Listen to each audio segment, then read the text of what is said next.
All right, we are live. Good morning, good afternoon, good evening, wherever you are out there in TV land. Welcome to another Jedi Academy. I'm your host with the most, Ranger J 1999, and this is the Jedi Academy. This is the Q&A show where we bring the best and brightest, or not the best and brightest, of Star Wars Galaxy heroes, content creators, and experts together on one show, and we are a Q&A show. It's pretty simple. We're here to answer this wonderful panel of folks your questions about Star Wars Galaxy heroes and the way it works. If you have a question you would like to pose to us, all you need to do is scoop up your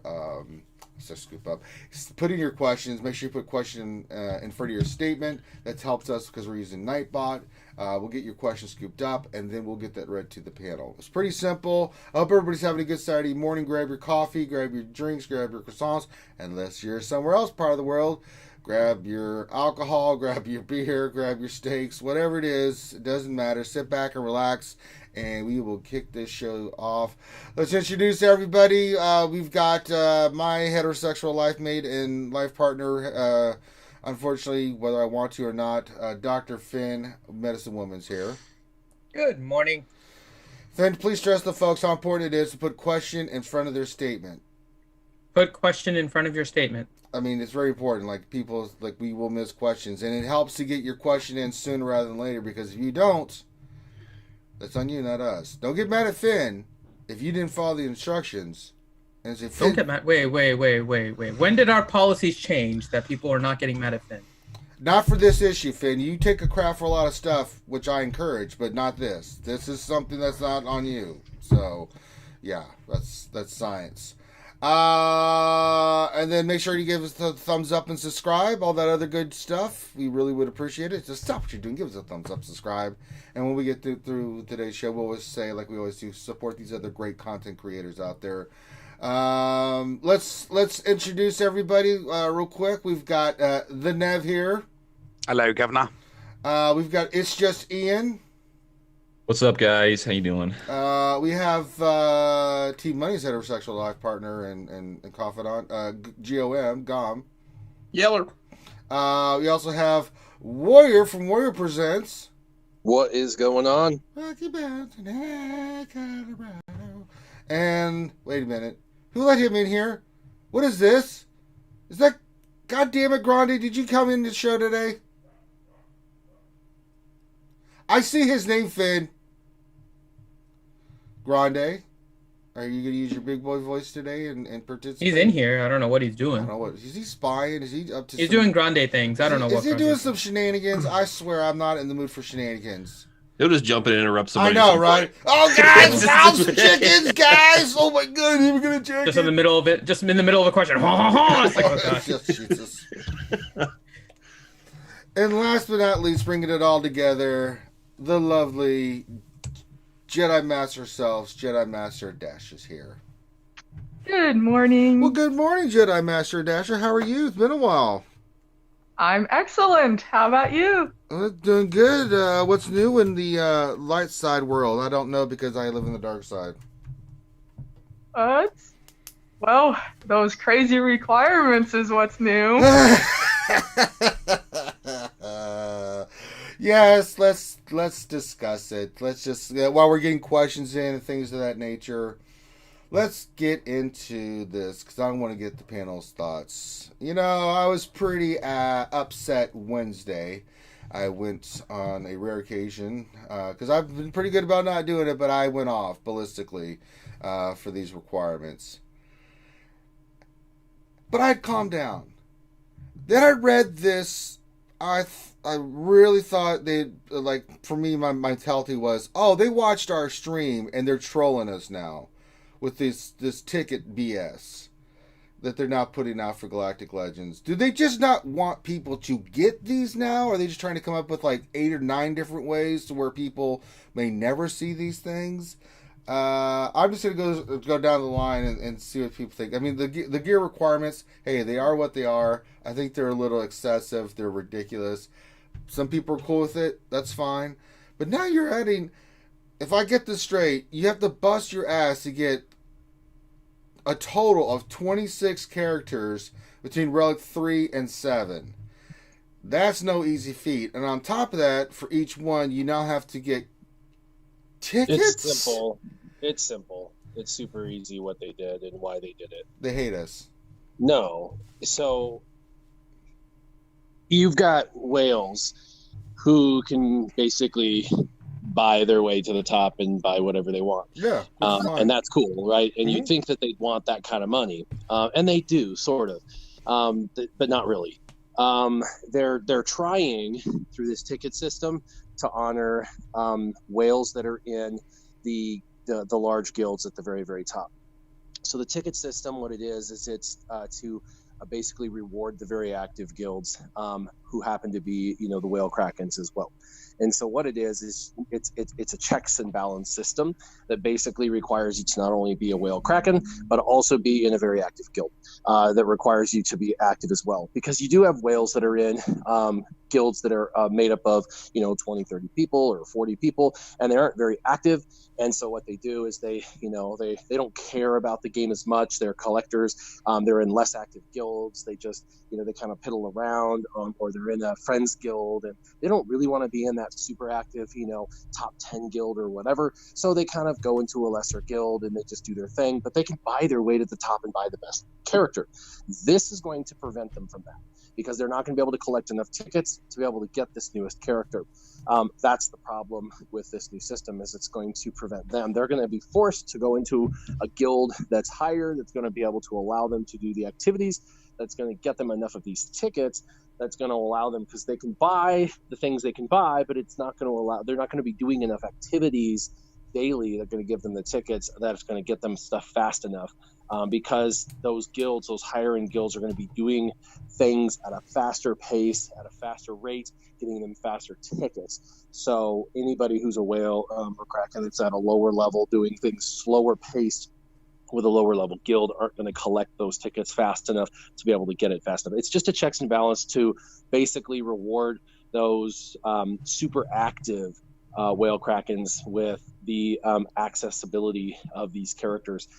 It's, like I said, it's just a checks and balance thing. It's ridiculous. It's actually stupid, but it's just that's what it is and why they put it in there. Well, I mean, if you are someone who does pay to get these characters, and then you got another cock block coming in with his ticket wall, that you are an active player and stuff like that, and you spend a buttload of money in this game, that's just a kick in the balls.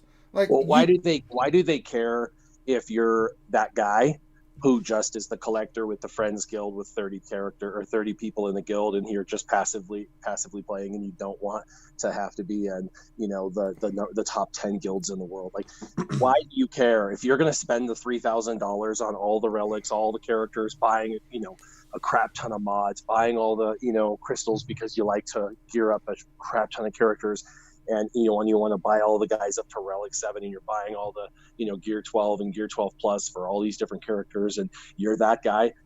Who cares? If you're the one supporting the game and you're spending 70 grand over the last 2 years on this game, who cares? Why would you put something like tickets that might be the differentiator between this person deciding to quit the game? Why would you do that? I don't know. It's a strange thing. Let's go around. Gom, what do you think of the ticket thing that was just announced yesterday?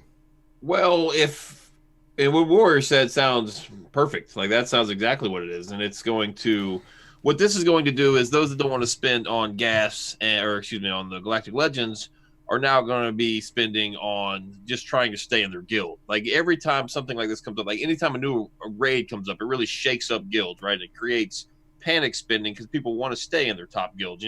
All these people are now looking for spots in the top guilds, and those guys in the 35 to 50 range of the guild basically are on the chopping block, right? Like, kind of, to put it not so nicely, like they're on the chopping block, so they're spending and trying to get their characters up quickly to remain in the guild. I don't know, the ticket thing, that's worrisome, but just the requirements itself, the way they're doing it, I mean, I have the very unpopular opinion that it doesn't bother me at all. Like, it's just... Well, I mean, but yeah, some people it doesn't bother, and I'm okay with that. But for me, it does bother me because, one, the health of the game, I think it's crazy, and two, the requirements are just too excessive for both characters, and now you put tickets on top of that.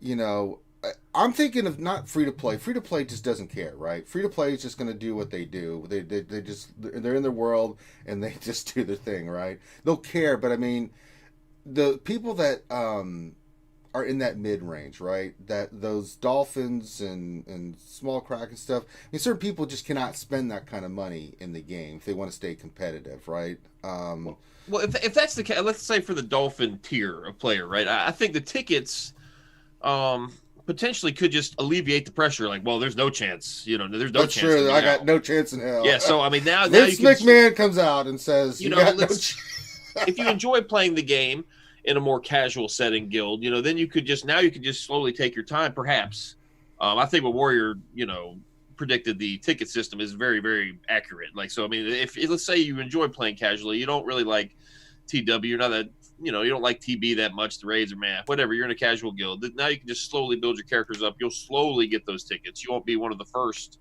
1,000 people or whatever to get the characters. But this could alleviate spending in some cases, but it could expedite spending in others. Though that's the thing. It's going to be, I don't know.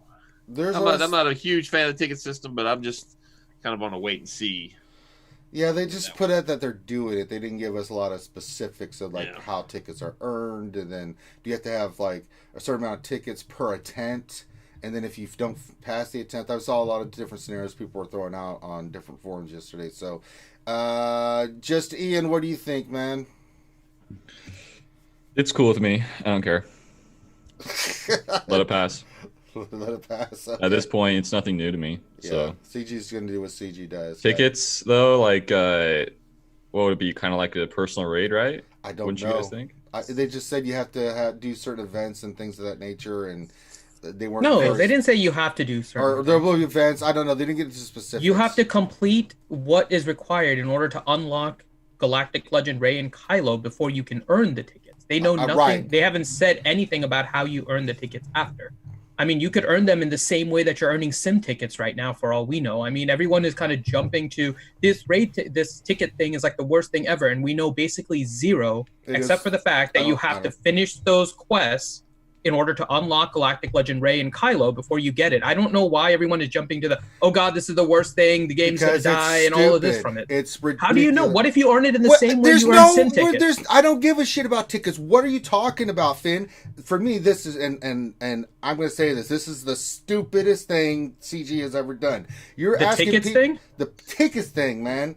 I thought they're going to tie it to activities that high-end guilds do. That's what they're going to do. It's not going to be like your dailies because everyone does dailies. So they're going to why do it? I'm not arguing that that's probably the way they're going to go, but they just haven't said it, and everyone is jumping to a conclusion and getting upset about it. I mean, get upset once we actually get the details. Right. Seems like every time CG about it, just know that this is the way they operate. It's their modus operandi, and you don't have to get mad about it. Just know that I always paint the wall red, and then it's always red when it comes out, and so it's just an apple's an apple. But they're gonna do this, and then when it happens, it's not the end of the world. It's just the tickets. You're gonna get them whether you like them or not. You're gonna collect tickets. Everyone's gonna collect tickets, and then some people are gonna collect them faster than others, and those people that will collect them faster are gonna be the Krakens. That's just the way it's gonna work. There's nothing wrong with that. It's just that's how it's gonna work, and it'll reward those people at the higher end because they're doing those things faster. They'll be doing raids faster. They'll be doing other things faster. Now, what exact activities, my guess is like the territory battles like Geonosis probably will give those tickets more because they're going to want to reward those events with more tickets than like, let's say the other ones like Hoth probably won't give any tickets because they don't want people doing that lower end, stuff. They want people to do the higher end stuff. Yeah, they could implement, recently, maybe a few months ago, they implemented the TW brackets, right, for the prize tiers. Like the higher guild you're in, the better prizes you get. They could easily just slip in a couple extra tickets per tier, so that's something they could do. The TB battle reward. I'm kind of on the same page as you, man. I think this is going to be guild related. All right. Well, it says existing game modes, so it implies more than one. And they also said expect to earn them every day. So it sounds like they're going to be pretty accessible. What we've seen so far is typically every event has 3 different kinds of gates. It has a cash gate, it has a time gate, and it has an RNG gate. So far, what we've seen is once you've collected characters, that's the pay money to get ahead faster gate. We still haven't seen where our RNG gate is or our time gate, which means these tickets potentially satisfy the time gate or they satisfy the RNG gate. If we look at any time we've had one of these other like heroic mythics type characters, everybody had to push and spend money in order to get the character when it unlocked the first time. That was trying to pass that time gate because they only opened up certain periods of time. They say this event's going to be accessible all the time. Well, if you're going to have an event that is accessible all the time, you have to limit how people can get it based on time and RNG. And so this particular ticket satisfies one or both of those criteria for them. That's a good way to look. I think I might prefer actually the ticket system over the have to wait 6 months if you miss it the first time. Maybe it might not be a terrible thing. It's probably you've got a bunch of people who in the past, right, would basically for lack of a better term, they would get to the minimum criteria level and then they would basically brute force hack their way into getting the character, right? We've seen it before. Oh, look, I have all of my bounty hunters at G9 and I have a Chewie, right? We saw this before. How many attempts did it take you? Well, it took me 25,342 attempts, but I got him, right? Well, effectively, by having some kind of a ticket system, no one can attempt. If you have to pay a ticket each time you attempt one of the tiers past the prerequisites, no one is going to attempt that thing 25,000 times or create a bot that can basically automate, in an emulator, can automate attacking this thing 50,000 times till they get the correct RNG on one of them. They're basically going to spend a ticket to one ticket to ride, right? So you get your ticket and you get to try tier 1, and you get your ticket and you get to try tier 2. And so no one's going to be able to potentially brute force hack this particular event. That's how I see it coming out. And so what they're trying to do is they're trying to stop, the Reddit post of some guy or some lady who basically is the 1 in a trillion that got it done at minimum requirements. And then don't forget, the minimum requirements are insane. There won't be much issue for that. Right. But every event we've seen before this, the minimum requirements was not the quote unquote normal needed to complete the tier. We've seen, most of the time whenever we've seen it before, like for gas, right? You had to, they were like, oh, you need a bunch of characters at G12. Well, you need a couple characters at G13 to really get it done, or you would have real trouble. But so just because we see some prerequisites does not mean that those prerequisites are enough to complete the tiers of the event, even when you have the tickets. The only difference, though, with this Grande is that the minimum requirements that they're giving us through the events is so close to the maximum of what can even be achieved on the characters that, I mean, the difference is not that huge, right? Like we saw the power requirements for some of these could be just to the point of like Relic 1, but the recommended would be like Relic 5 or 7. Just get ready, though, because think about like phase 1 and phase 2 of Dark Side GOTB, where everybody's like, Relic 7 across the board, everything, and in day 2 they're struggling to like get 4 or 4. Like that could be your events, you guys. I totally agree with Warrior on this. It is going. I mean, the characters you need to bring into this event are probably going to need to be fully Relic with arena style mods, Relic 7, and you're still going to fail because there's going to be some kind of like special way to play the mission, and even when you play it special, even when you play it perfectly, it's probably like 1 out of 4 times you actually win it. It is going to be harder than Lightside GOTB. Warrior's exactly correct. Just because it says you need a Relic 3 Resistance pilot, this means that if you go in with a Relic 3 Resistance pilot, your odds of winning are like 5%. You really need a Relic 7 Resistance pilot. That's insane. To win consistently. Very possible. I blame Finn. Nev, what are your thoughts? Sad, frustrating that they put up so many barriers to entry. for this event. But this event they're kind of making this event, in my opinion, for the point of the spear, not even the tip of the spear. It's for the point of the spear. There's going to be a handful of people that meet the requirements, get the tickets, do the event, complete it, and get the character. And I'm never, ever, ever going to meet those people. I'm never going to have to worry about facing a Galactic Legends Rey or a Galactic Legends Kylo Ren. So I'm free to play. I don't care.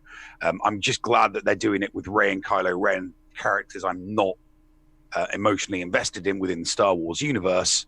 Because if it was Jedi Knight Luke, but I only had one baby. Out He right said the now, next I'd time it'd be, be just the pretty tip and annoyed it'd be that I live. couldn't get it. So I'm just We going ended up full with out on. we ended up with two babies. On Rebels in preparation for when they do bring out Jedi Knight Luke. And it's probably either going to be a Vader or another Palpatine. So yeah, but no, I'm just going to start on my Rebels now, getting them up to gear 13, hold Relic at Relic 3, and then 12 months down the line when they bring out the next Galactic Legend and it's Luke, I'll be ready for it. All right. Anybody else we didn't get? Remon's here. Remon, you're finally getting your wish. Stick Rey has to be Relic 7. Your thoughts? Well, first of all, very excited. Very I excited. knew you were going to say that about Stick Rey. No, I mean, obviously the requirements are a little ridiculous, but it's to be expected. I mean, if you didn't expect them to be ridiculous, then I don't know what to tell you. I mean, it's just, it's like, unfortunately, there are some characters that, you're going to have to level up that you're probably only going to use for this event. You know what I'm saying? But I mean, there's value in adding some additional tier levels to some of your first order. There's value in adding some additional tier levels to some of your resistance characters for other things too. So I mean, at the end of the day, even though it may not be some of your favorite characters to put some of your resources into it, I think that in the long run, you're gonna have some benefit in having that Relic 7 Stick Rey. You know what I'm saying? So I think that she actually is really good at Relic 7. So I think that even though we joke about it, I think it's going to be worth it anyway. You know what I mean? So, but that's my opinion. I mean, like I said, we've been playing this game a long time. I mean, every time something crazy comes out and some wild requirement comes out, we always freak out about it. But it may make more sense when it's all said and done. At the end of the day, Relic 7 Stick Rey may be the best option to have with the new Rey. I mean, we don't know till the kit comes out, and we get a good chance to kind of dissect that. Oops, sorry about that. Yeah, sorry about that. But yeah, I mean, so we'll have to wait and see. But I'm kind of in shock about how hard it's going to be. But listen, it's going to take a while to get the requirements all together. I'm wondering, so the way they've stated, it's going to be kind of an event that you can kind of jump into whenever you're ready for it, or is it something that's going to only be available for a limited time, and then you can't act? Is it going to be like the events now, or is it going to be something like that we're going to be able to access in our guide at any time? What do you think? They've said it's access anytime. Right. So like once they unlock it, you just basically have to get the requirements together at some point, and then whenever that's done, then you can go for it at any time, right? So you got to get the prerequisites done, right? And then you have to have the tickets now. Enter the event. Yep. So, and then we don't know if it could be like you get a ticket and you try, and it's harder than light side GOTB, and you fail, and you're like, well, there was my ticket. Okay, we'll wait for another ticket to come in tomorrow or next week, or just know that it's going to be like collect 30,000 tickets and then attempt it. It's going to be like that, unequivocally. Just I mean, even if it's one ticket, right? Even if it's one ticket per, and the average person gets, I don't know, a ticket a week, right? Or you get one ticket from, whether it's one ticket or 30,000 tickets, whatever it is, it's going to take you a while to get a ticket, and or enough tickets to do it, and you might try it once every couple of days or once a week, and And again, just because you get a ticket doesn't mean you're going to win the battle that you got the ticket for. So it's probably gonna. I think Warrior's right on that. It's an additional form of a gate, and it's either a time gate or an RNG gate.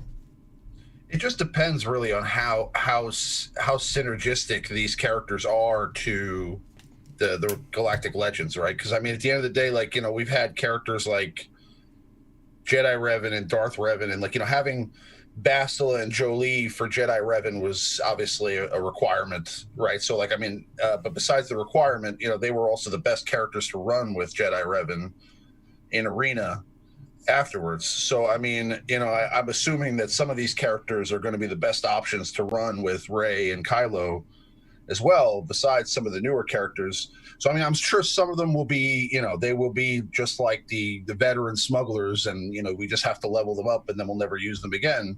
But some of them will be essential to whatever team we comprise after the characters are unlocked. So, yeah, the hardest event in the gas event was when you were running a SWGOH lead with a bunch of droids, right? Almost, you know, a non-synergistic lead with a bunch of characters, you know, behind her that didn't make a whole lot of sense. And we still haven't seen the next two prerequisites, the next two series of prerequisites. It's entirely possible that the quote unquote hardest of all of these missions, even if you have the tickets, is going to take you 30, 40 attempts, because, you know, it's got a first order leader with a bunch of resistance, or vice versa. Or there are some other characters in prerequisites for the resistance that aren't even resistance, and you have to stick them in. Like, you know, veteran smuggler Han and Chewbacca are in prerequisite 3. So you use them in one of the missions, and you're using Finn lead or Poe lead with that team, right? With 2 other resistance characters.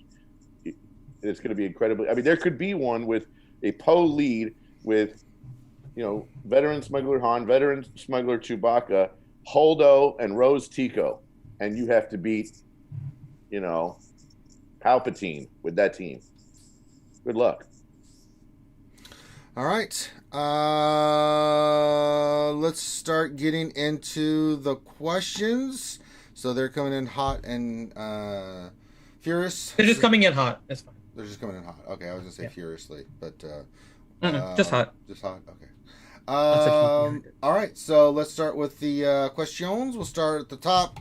I just looked at what I had, so we'll go with Warrior first. We'll kind of keep it open on this one because it'll depend on what you guys have on your arena shard. I'm just saying, let's start with Warrior. Finn. Well, this question isn't a good one for Warrior. That's why I'm leaving it open. So, okay. So I'll let anyone kind of take this. But the question is from Bailrit Papichulo, and the question is: has anyone fought, or do they have a max resistance fleet? And if so, what are the strengths and weaknesses of it? Basically, do I need to worry about using my negotiator against it? So, has anyone faced a maxed out Raddus on their fleet arena yet? I have not. From the videos I've seen, apparently it's not an issue yet. They're still needing some more oomph to them. Mm-hmm. Yeah.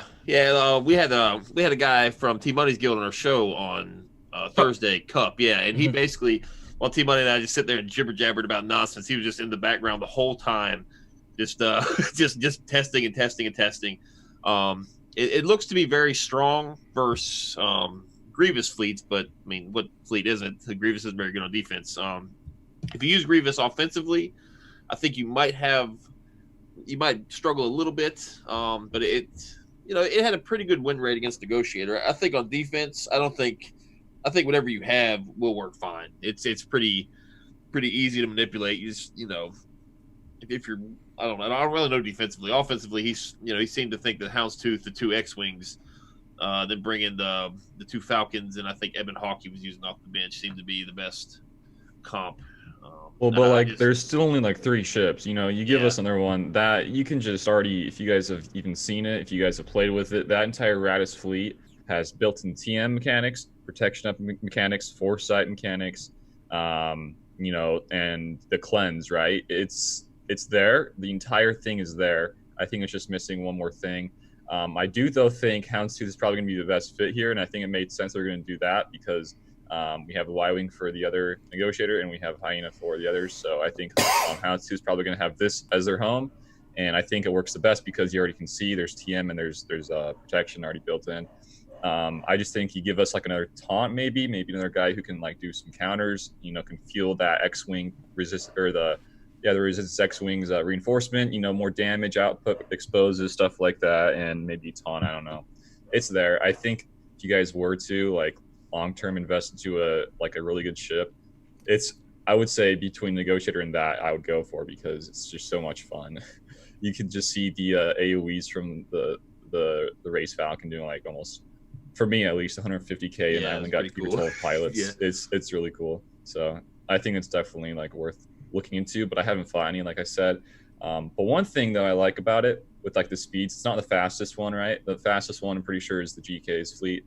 So if you guys had a maxed out Raddus, and let's say the negotiator does go before you, they're going to do the AoE the AoE mass assist, right? They're going to give you days target locks. Well, guess what you can do like right after that? You can just give yourself a turn meter and cleanse it all with your Outlast ability, and you're pretty much golden. And then you have a bunch of protection up. You can keep on, if you like, I guess we're talking probably in a long time from now when people have this stuff maxed. Let's just say you have some relic up pilots for the Finn and Scav Rey.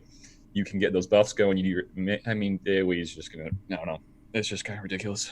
And then just how the whole team works. So I don't know. I love the team. I guess I'm just talking too much. I'll shut up now. Jesus Christ. Okay. Well, that was just Ian shutting up. Good Lord. You bring up an interesting question though, and the sequence is something that I was looking at with negotiator doing the days, and that's a good point that you bring up. GK is a character that I think a lot of people have maxed, or at least close to max, right? Because he's one of those really good characters, especially on the Padme team, to work on.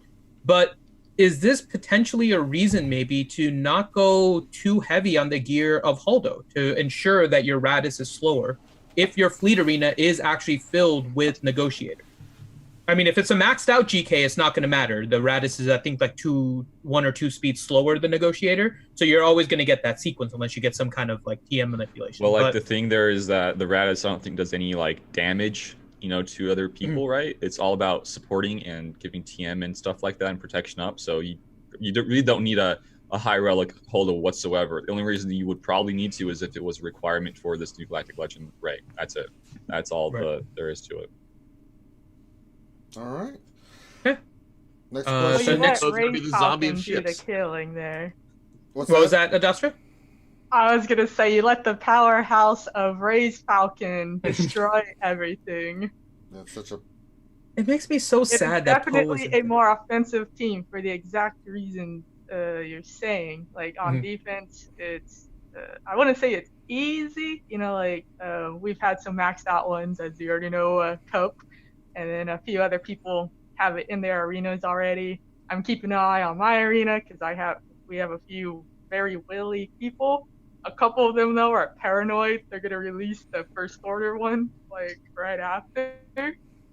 So they're holding their material still just in case. You know how CG is.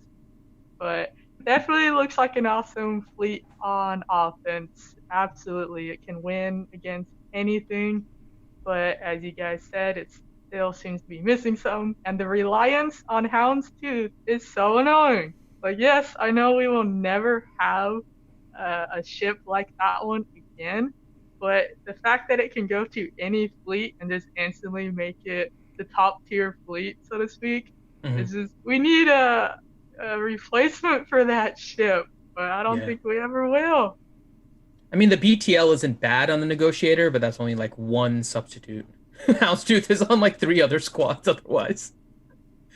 Or you run Houndstooth with the BTL. Oh god. Well, what I'm going to do is just use Houndstooth like when everything is all said and done. I have, maybe like a Malevolence built up 5-star, because you can counter negotiators like 5-star fleet, like all the way around 5-star Hyena, Vulture, Malevolence versus, these maxed out negotiators. So I'll probably do that.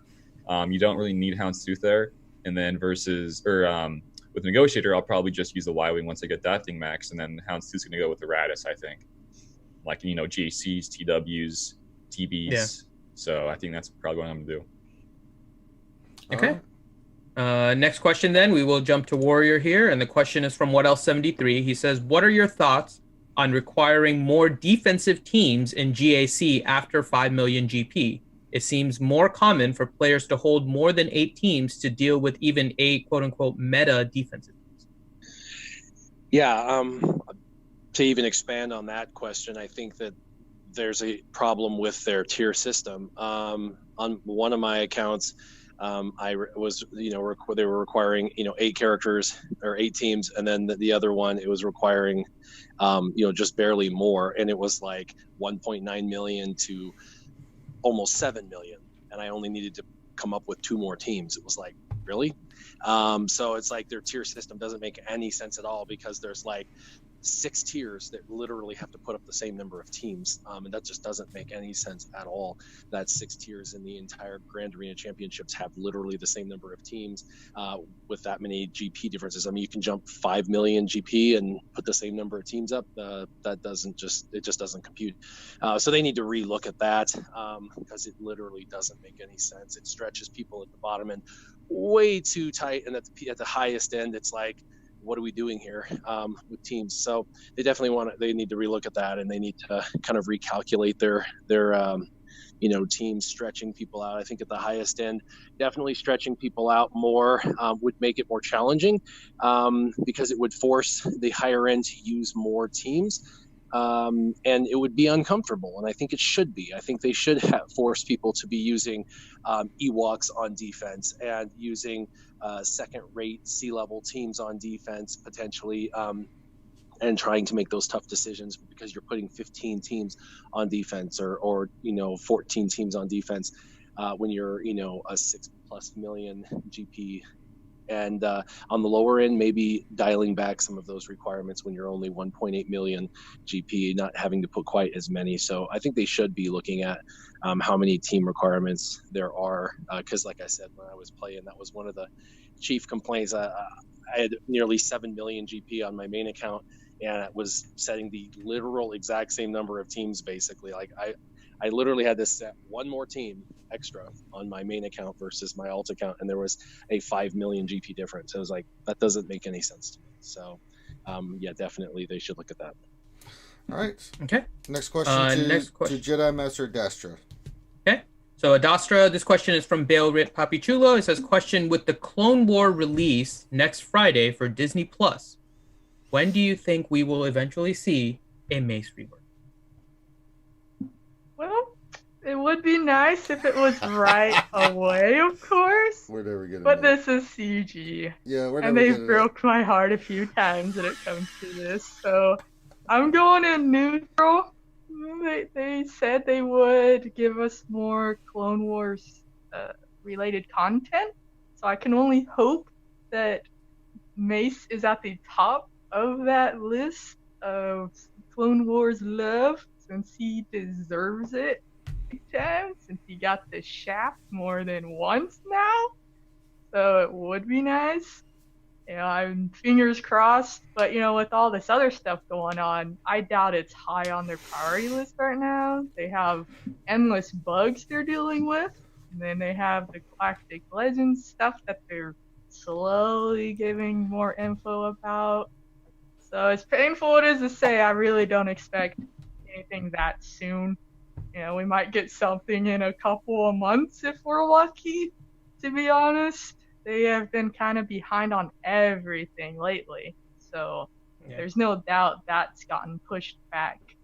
It sucks, but let me ask you, there is something in your favor. You do have something in your favor, though, because remember when they released Lightside GOTB, they mentioned that they were working on the Mace rework, and it didn't quite work out the way they wanted, right? So that's what I'm getting at. Like, they've made notes to it, but they push everything back. They do.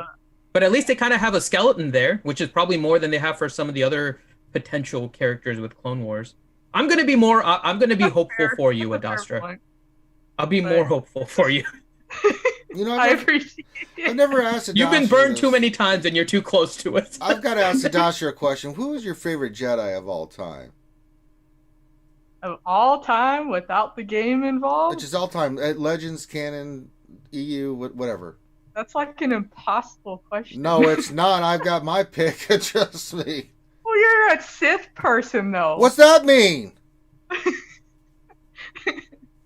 You don't love the Jedi as much as I do. I don't love them as much as you do, but it doesn't mean I don't have an appreciation for them. The correct answer is Baby Yoda. That's wrong. Get out of here, Finn. His name isn't Yoda. Stop it. It's the child. It's Baby Yoda. The child. Thank you. Yeah, he's right. The Mandalorian. But do you have one? one? Do you have one Jedi, or maybe one or two that is in your tops that you really connect with as a character or something? I know mine is all time is Mary J. Skywalker, so I'll throw that out there. Well, I mean, if you want to go with the one that started it all was obviously the originals, the movie. That's what got me into all this, anyways. So Luke will always have a special place. Yeah. Because of that, that he's him and the old hermit Yoda. Mm-hmm. I mean, just for the original, and that was the jumping off point. Without that first movie, we wouldn't be here. I mean, it's kind of crazy to see how much this has grown and evolved, and we have all these spin-offs, we have these comics, these books, extended universe that they made no longer canon. I need more. They're still out there. Awesome stories. Adastra's favorite Jedi is Jedi Consular for sure. No, that's wrong. Stop it. That's me. I was gonna say, if you're gonna go that route, it's Guardian, Jedi Knight Guardian. Oh man, Jesus. All right. With the game. All right. Next question for Gom. Okay. So good old Marie's question from Kane77, and Kane asks, "It seems to me that the drop rate for speed arrows of any class has dropped significantly. Have you been seeing this too?" Not really. I mean, I honestly, my mod inventory is so full. I've been taking the route of developing what I have, and then just taking them all. Taking them up to blue, purple, and then just starting to dump them if they're not good. I don't think anything's changed in that department. It's just RNG. If you're not getting speed arrows, maybe next month you'll get tons and tons of speed arrows. All those right side mods though do have somebody correct me I think the right side mods do have a lower drop rate than the left. So, you're just not going to get as many of those. I mean, still to this day, I still just hunt for crit damage triangles, offense crosses. Maybe set aside some of your credits, set up whatever credits are more accessible to you, and just look in the mod store solely for speed arrows or the right side mods. I would suggest not using any credits on left side mods out of the store. Maybe that might help you a little bit. All right. Okay. Next question for It's Just Ian. All right. It's just Ian. The question from Darsion 1972 is, did the gas bug currently affect the game in your TW going on right now? And also, how will this affect GAC? I don't think we fought any gases for some odd reason. I don't know why. It is mind-boggling and it is stupid. However, I fought a bunch in arena. CLS still gets the job done. There are some times though, if you if you were to use CLS, you got a lot of people at full TM. It's kind of is Han gonna go? Is Chewie gonna go? Is 3PO gonna go?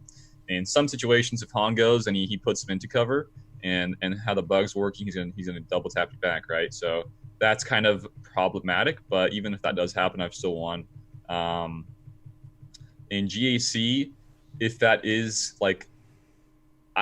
so for me at least, with how I like to run mine, the worst team with gas is a super full defensive modded gas. I like running 3PO because in GAC it's the easiest one for me because I can save watt for a different team. So if that's the case, I'm fighting one of those crazy modded ones. I might, after this GAC week, go back to Padme versus Darth Revan and just mirror match gas because it's a stupid bug. And I've seen people CLS's team, still getting dumped on because of this bug. Padme's even. So I might just play the safe route and just use gas because it is kind of annoying, but they have more priorities right now. They want They want to make sure this Rey looks real hot and sexy. I'm all for it, Okay. Maybe Kylo too. Sure. Maybe, possibly, sort of. Yeah. Okay. Next question to the Nev. Okay. So question for Nev, from Ouchie Dumpling, and the question is: with these Galactic Legend characters, what is the point of Ki-Adi-Mundi? Where does he even fit into a team? He's not with Padme. He's not with Gas. Where's he going to be used? I can answer the question, but I mean, we've got Jedi Master Adastra in the house. She's probably going to be the font of all knowledge regarding the best Jedi team to go with it. You answer the question, then we have Jedi Master Dash tell you why you're wrong. Now get in there, Nev, and be a man. Okay. Well, I mean, I would be curious to see what he's like, not in the leadership slot, but I would be curious to see what he's like in a Jedi Knight Revan squad. He could supercharge a Jedi Knight Revan squad to make them a counter for a much tougher arena squad team or a much tougher meta team. So that is where I would look to put Ki-Adi-Mundi. If he's not going to work in any of those teams that you just said, Ouchie, then yeah, why not see if he slots into a Jedi Knight Revan squad? I like it. Because that would be a mistake. Oh, no. See, there we go. No, I mean, for real though, he could. Jedi Knight Revan could lead any Jedi, so that's not wrong. This is boring, I guess would be the better answer. No, jeez. No, but that's not no. Legitimate. Not you can't just say, oh, that's boring. Come on, JN. Come on. Well, okay, you've got to give a more legitimate reason why Ki-Adi-Mundi does not go with Jedi Knight Revan other than that would be boring. Come on. Okay, because he's not Galactic Republic. How about that? You're losing on some bonus. That's true. You lose the bonus from that. That's okay. I can go with that. That's Well, okay. Let's go to the first part though, Adastra, with the question being with the Galactic Legend tunes and the difficulty needed in order to get Ki-Adi-Mundi. Does it kind of take away from his character at this point? Because I think we're all pretty sure that the new Rey and Kylo are going to be more powerful than Ki-Adi-Mundi, and there might be people that get Galactic Legend Rey and Kylo before they get Ki-Adi-Mundi at this rate, with how difficult and how infrequently light side GOTV comes around. Oh, So- absolutely. I mean, despite the insane requirements, you're going to always have access to do that. Whereas the TV, you have to wait for it to roll around, and then you have to be in a good guild that is able to accumulate these shards.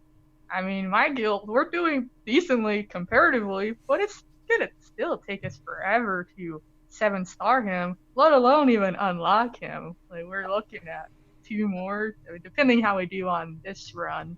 But yeah, it's crazy.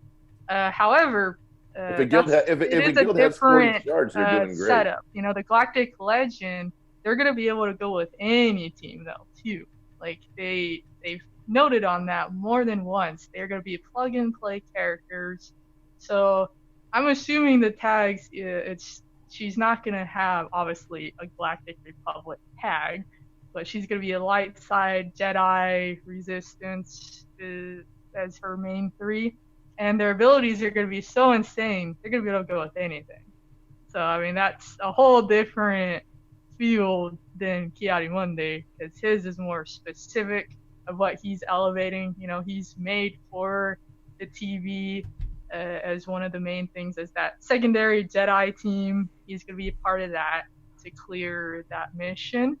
But then there's a lot of possibilities of what he's going to do for the Galactic Republic Jedi faction, which I'm excited about still, because they are going to be really strong. There's going to be 2 different levels of it. Upon unlock, he's not going to be at his full potential, of course. You have to wait till the 7-star to really see some of the stuff he can bring. But even at unlock, he's going to be viable because of all those bonuses he gives to the Jedi, the Galactic Republic Jedi. I think we need a short way to say that. But like, people are excited for it, of like Varys, the potential that Varys is going to be able to be hitting really hard because of the boosts that you get for the health.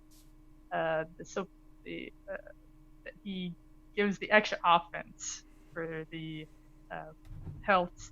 Oh gosh, I'm not saying that right. The characteristic, whatever you want to call it, of the thing of the thing. Healer. There we go. I kept trying to think of that. The healer roll. That they get more. But no, seriously, he's gonna be useful. Of course, if you're gonna compare it directly to the Galactic Legend, yeah, no one is gonna be better than the Galactic Legend. I mean, they're gonna be the top tier. Like, it's gonna be insane once they start entering Arena, TW, Grand Arena. There's no doubt there's gonna be a lot of broken stuff. You know, lately they keep releasing bugged content. There's no doubt they're gonna nerf or do edits when these Galactic Legends drop. They're gonna break stuff. You know, but yeah, it's like comparing apples to oranges. If you're gonna compare Ki-Adi-Mundi to Galactic Legend Rey, but doesn't mean he's not gonna be any good. It's just if you do a direct comparison between the two, she's gonna be the superior one because she's gonna be superior to everything. But do not discount what Ki-Adi-Mundi is gonna do for Galactic Republic Jedi. All right. He is no doubt gonna elevate that faction up. Like, I am excited to see what they can handle.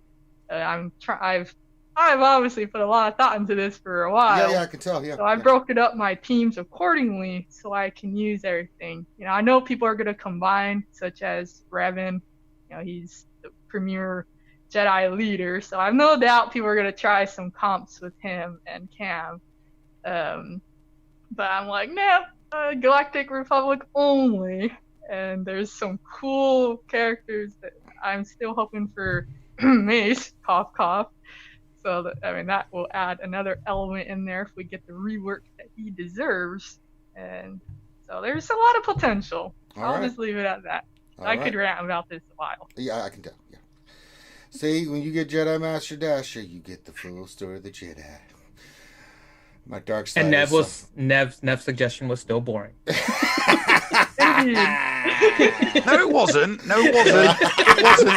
Incorrect. It wasn't boring. It was incorrect. Oh my wrong. God. Okay, there's a difference between wrong and boring. Yes. Okay, it wouldn't be boring. It's just wrong. That's right. According to Jedi Master Dasher. It's science. Okay, let's go to Remon. Remon's the next questionnaire.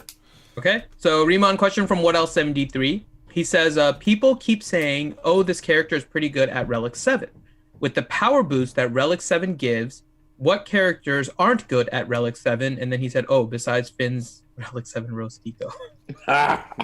Jesus. I wouldn't say it's as much like what characters aren't good at Relic 7 as it is as much characters as what characters don't get as huge of a stat boost at Relic 7, right? So, you know, there are some characters that are even, you know, still great at Relic 7, but just they're not seeing as huge of a boost as some other characters. Like, for example, like Revan.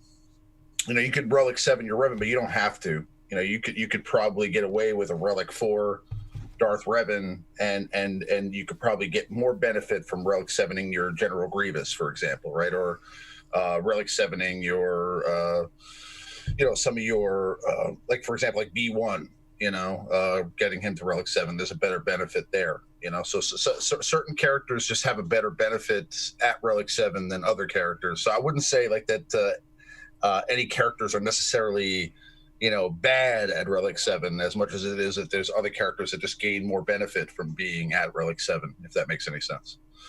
Yeah. To kind of piggyback on that, I forget who asked that question, but if anybody's interested in looking at which characters get what, I just posted a link in the YouTube chat. It's a Relic sheet. It's got all the stats and breakdowns, what each character gets, the winners, the losers. It's a post I've been referencing for a long time. It's very good, very, very, very good post. So that's interesting. Where does Stick Ray fall into that, good old Maurice? Say again. Where does Stick Ray fall into that sheet? In terms of offense, she's one of the better ones. I'd have to pull up the sheet here, but she gets a lot of offense, especially on that triple hit. I mean, you're talking one-shot characters with her second special, 100K plus damage type stuff. So it's And then I think it goes without saying too, there are some characters that even though you could Relic 7 them, why?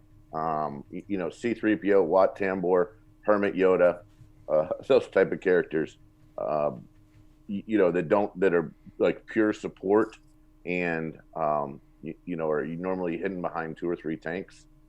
There's absolutely zero reason to high relic some of those niche character. IPD, don't Relic 7 your IPD. Yeah.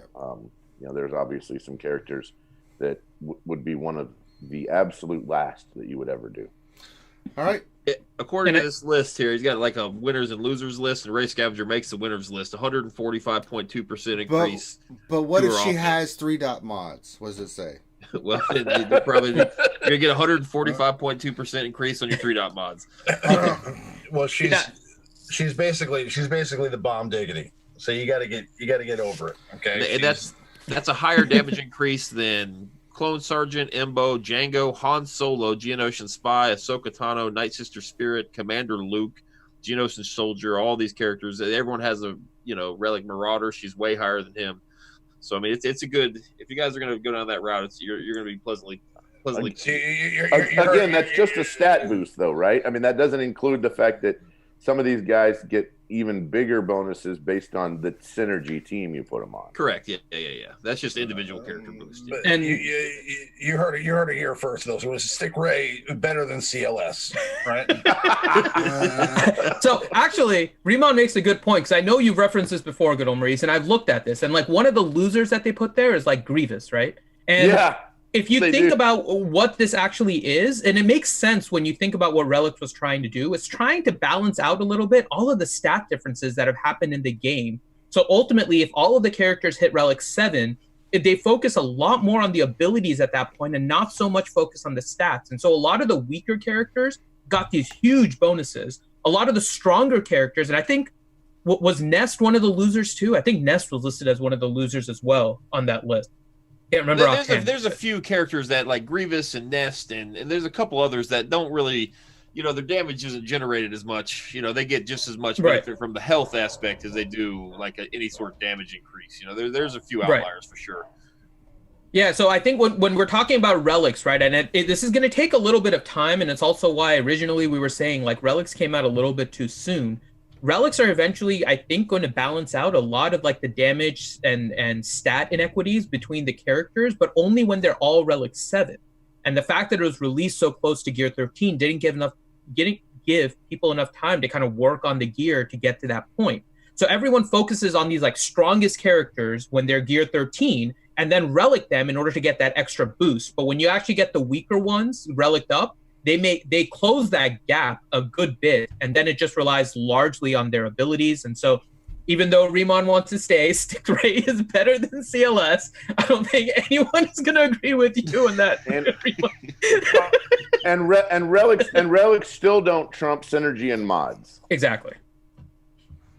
So it's all going to be. Mm-hmm. All right. Next question. Let's go to Chicken Chaser himself, Grande Gandalf Patron. Okay.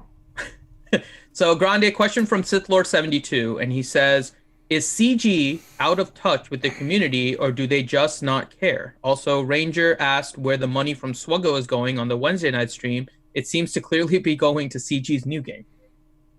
Yes, that would be Star Wars Galaxy of Heroes 2. I made that up. I don't know where that's actually. I think they have a few competing perspectives inside the company as far as direction is concerned. I wouldn't necessarily call it out of touch. I think communication is in my mind could be light years better, and it's really obvious whenever they say something and then change their mind like a week or two later. That's really unfortunate. They have to continue to move the game forward. And so I feel like that they're mildly out of touch. And they're never going to come out with something new that everyone likes. Pretty much anytime they come out with something new, someone is going to not like it, and someone's going to think it's fine, and someone's going to say they don't care, which is pretty much what we have here.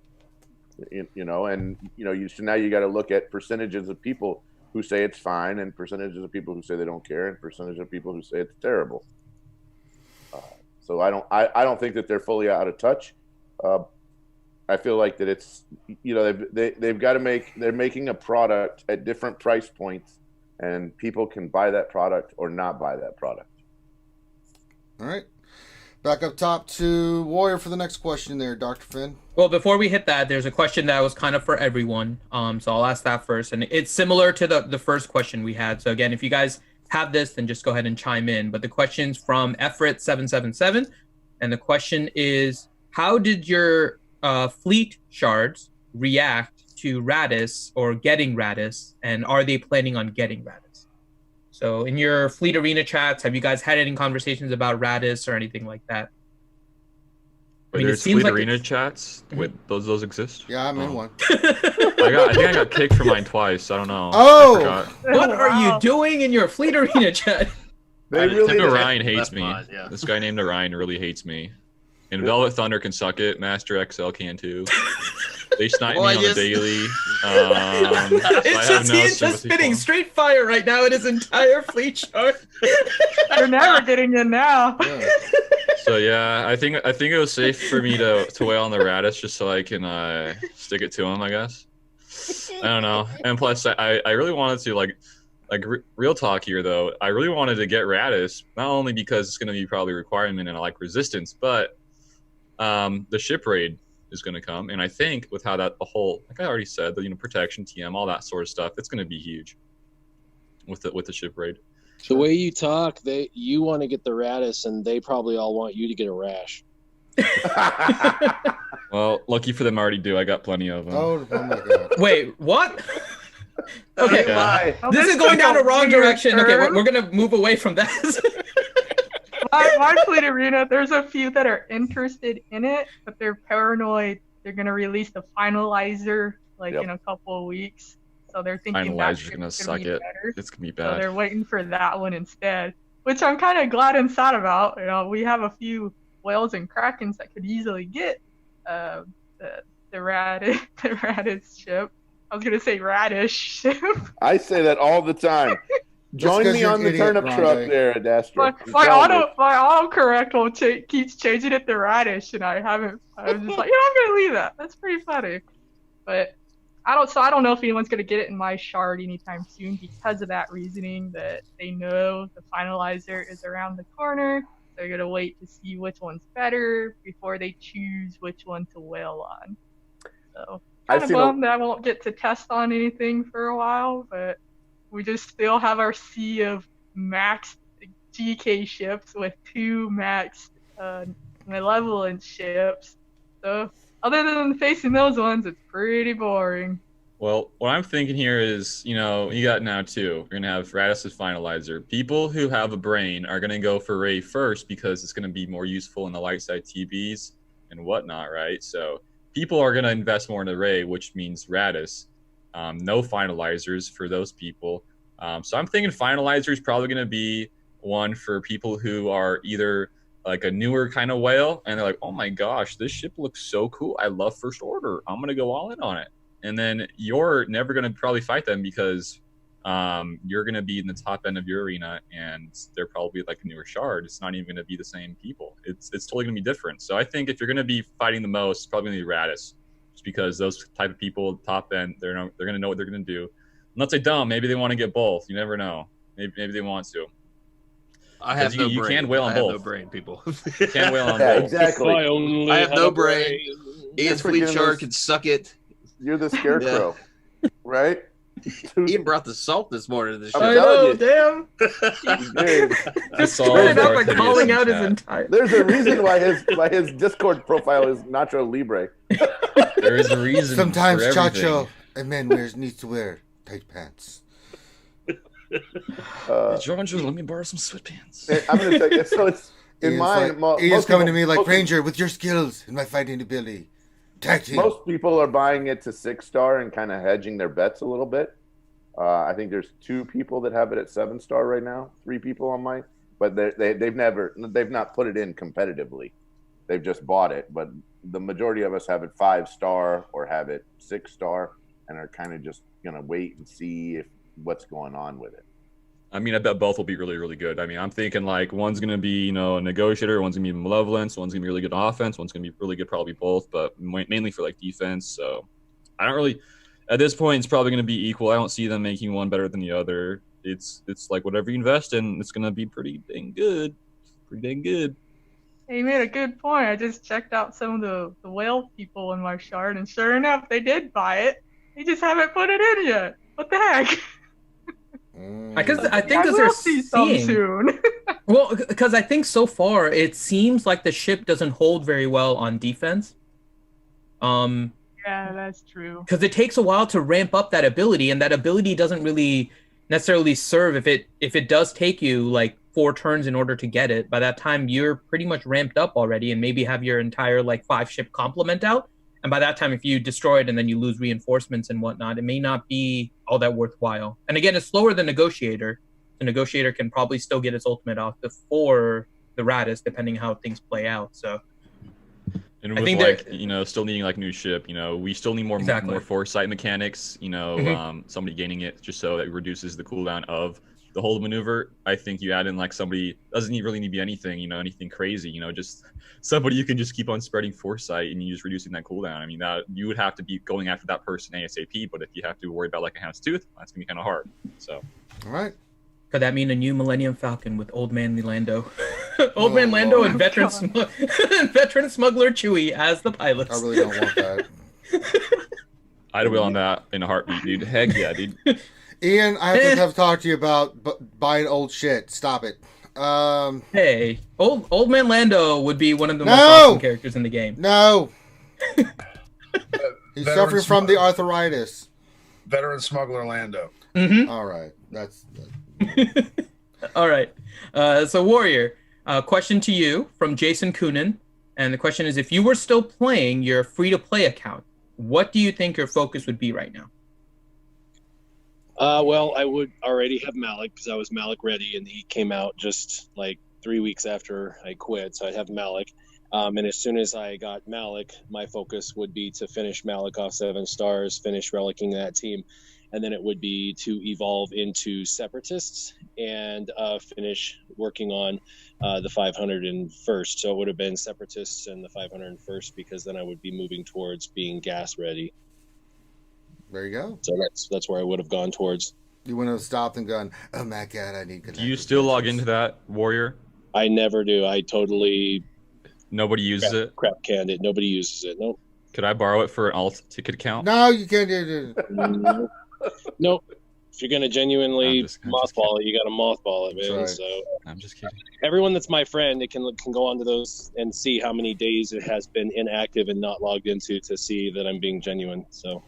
How many people asked you if they could use your account? Oh, I'm sure a bunch. For the first month, it was like 40 people a day, but wow. 40 people a day. Holy crap, dude. And now it's just going to go down to it's just Ian every week. Sure. Jedi Academy. Dude, like, how about now? How about now? How about now, Warrior? How about now, Warrior? How about now, Warrior? So it's just Ian. Just telling you right now, it's just Ian. Don't say that on stream, as it is against terms of service, and you're doing it right. People do that all the time. I played 11 people's gas event. Service. I play on 11. Who cares? Yeah. Ban me. Do it. $100 a day, you get my account, buddy. Come on. It's just Ian is salty as hell today. Holy crap. I know, right? For $100 a day. For $100 a day, we could feed children in Ethiopia. It's the price of a cup of coffee. Hey, this is me in the mornings, guys. I'm Come sorry. on, CG, I'm right here. Ban me. Come on. You son of a bitch. What you guys don't know is that Warrior actually, this entire time, has his whaliest account is his third account that nobody knows about. Oh. The one that doesn't even have a GG profile, right? Yes. He's never logged into SWGOH.gg. He's not registered. Oh. And his name is Mole Eliza on that account. His name is Mole. His name is Mole Eliza. Yes. All right, next question. And it's 9 million GP. It's unregistered. Right. And I'm smashing fools. It's raining some blood down on some fools. I'm not secretly. on a shark account. I'm on a shark account. Yeah. I'm on a shark account. Who is this guy? We can never take one. I'm sick of him. He's got the best stuff at everything. Well, you have a shark account. I'm on an alligator account. That's pretty close. I already have the finalizer, so no way. Get out of here, dude. Wow. No way. And Galactic Legend Rey and Kylo. He's like, oh my god. I don't know what the problem is. I already have these characters. Yeah. I'm the one leaking all the information. Holy cow! All right, mole, guys. Capital Games reopened the Game Changer program, and they let only Warrior back in. Yeah, he's got. I'm in beta. They just don't know it. They're like, "Who's this account again? Who's this guy? Mona Lisa? Is this your employee?" And I'm just in the corner, like, "That's my stapler. That's my stapler." Oh god. All right. Next one to JMA. All right.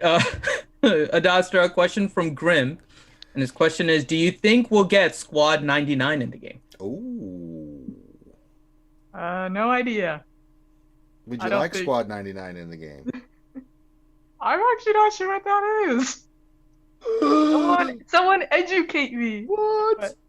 It doesn't go by Squad 99, does it? It goes by something else in Clone Wars. I don't think it was Squad that they used.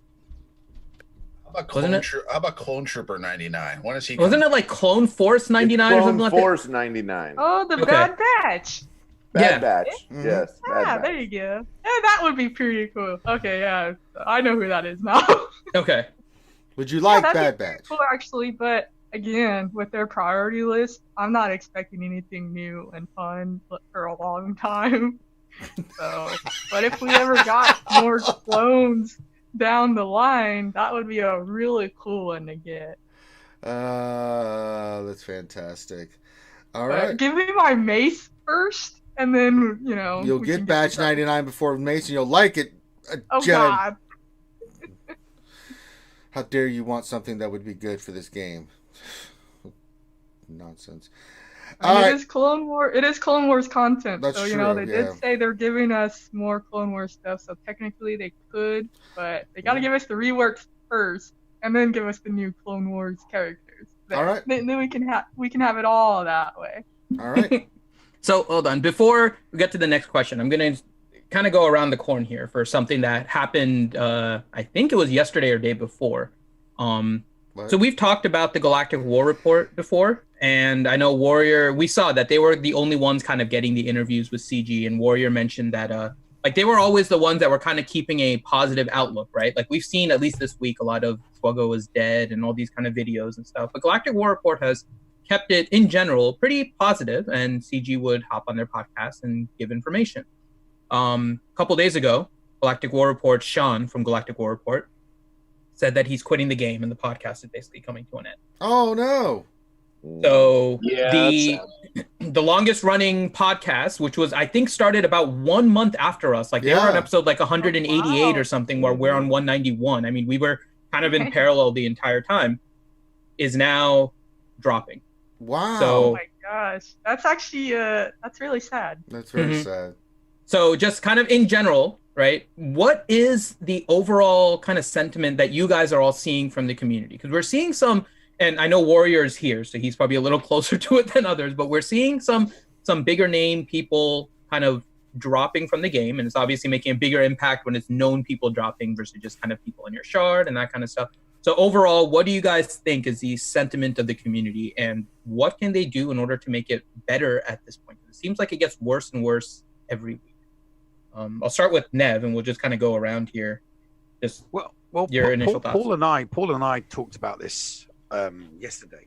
We briefly touched on this on the Escape Pod cast yesterday, and I think there's it's kind of evening out. I mean, the last 12 months we lost a lot of people, but a lot of people have started coming back now. Sean leaving Galactic War Report, that's kind of a big one because they're one of the longest standing, like as you said, they're one of the longest standing podcasts out there. So they've got a lot of reach. They're a bit like us. They're critical, but not overly negative. And sometimes I can be. Sometimes I'll be, overly critical, but I'll try to put as positive a spin on it as possible. But you've got to take into consideration that there are people coming back. McMole came back, and Thunderwhack came back, so it's kind of give and take. And the reasons Sean expressed in his blog for leaving, they can always change as well. He doesn't like the direction that the game is going. So, there's a chance that 3 months down the line, the direction that he wasn't liking it going completely changes and he returns and the Galactic War Report changes. But I would say, as far as I'm concerned, a lot of people are shimphing about the way that the game is going at the moment, but because these new inclusions that are occurring within the game aren't going to be affecting 90 to 95% of the community, it's like, yeah, whatever, meh. I mean, I'm like, yeah, meh. Galactic Legends, meh. I'm not going to involve me, so I'm not going to get overly bent out of shape. I'm sad and frustrated that they're bringing stuff into the game that I can't participate with, but there's other stuff I can do, so meh. Okay, Ian? I don't know, man.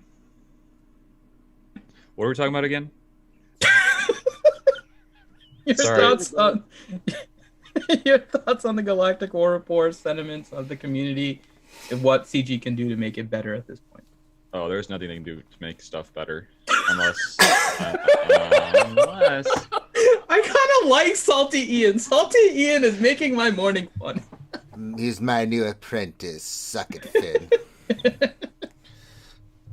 You know what they suck at?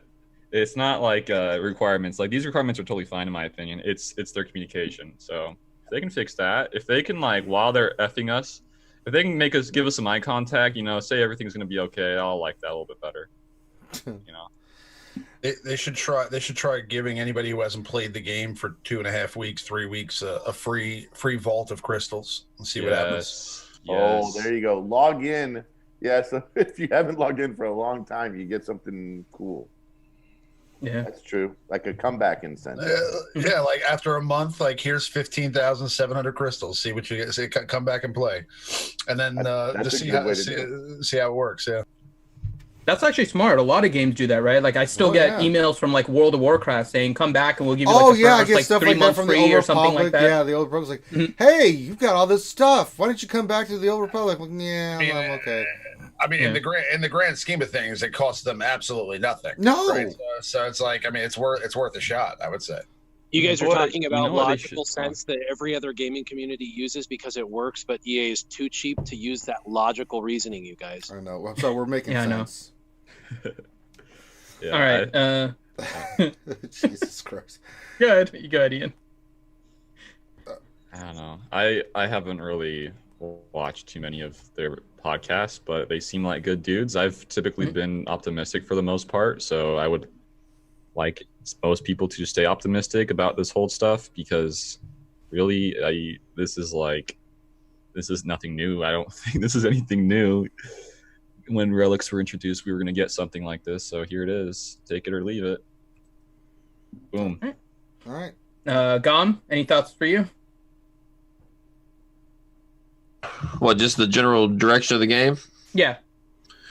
Horde everything. That is sad about the. Unless you get into Galactic Legends. I've been listening to that for the longest time. I mean, you guys say that's the oldest podcast. They're one of the oldest content creators of all out of the entire community. They were doing podcasts super. Like I've been listening. That's the only thing I used to watch.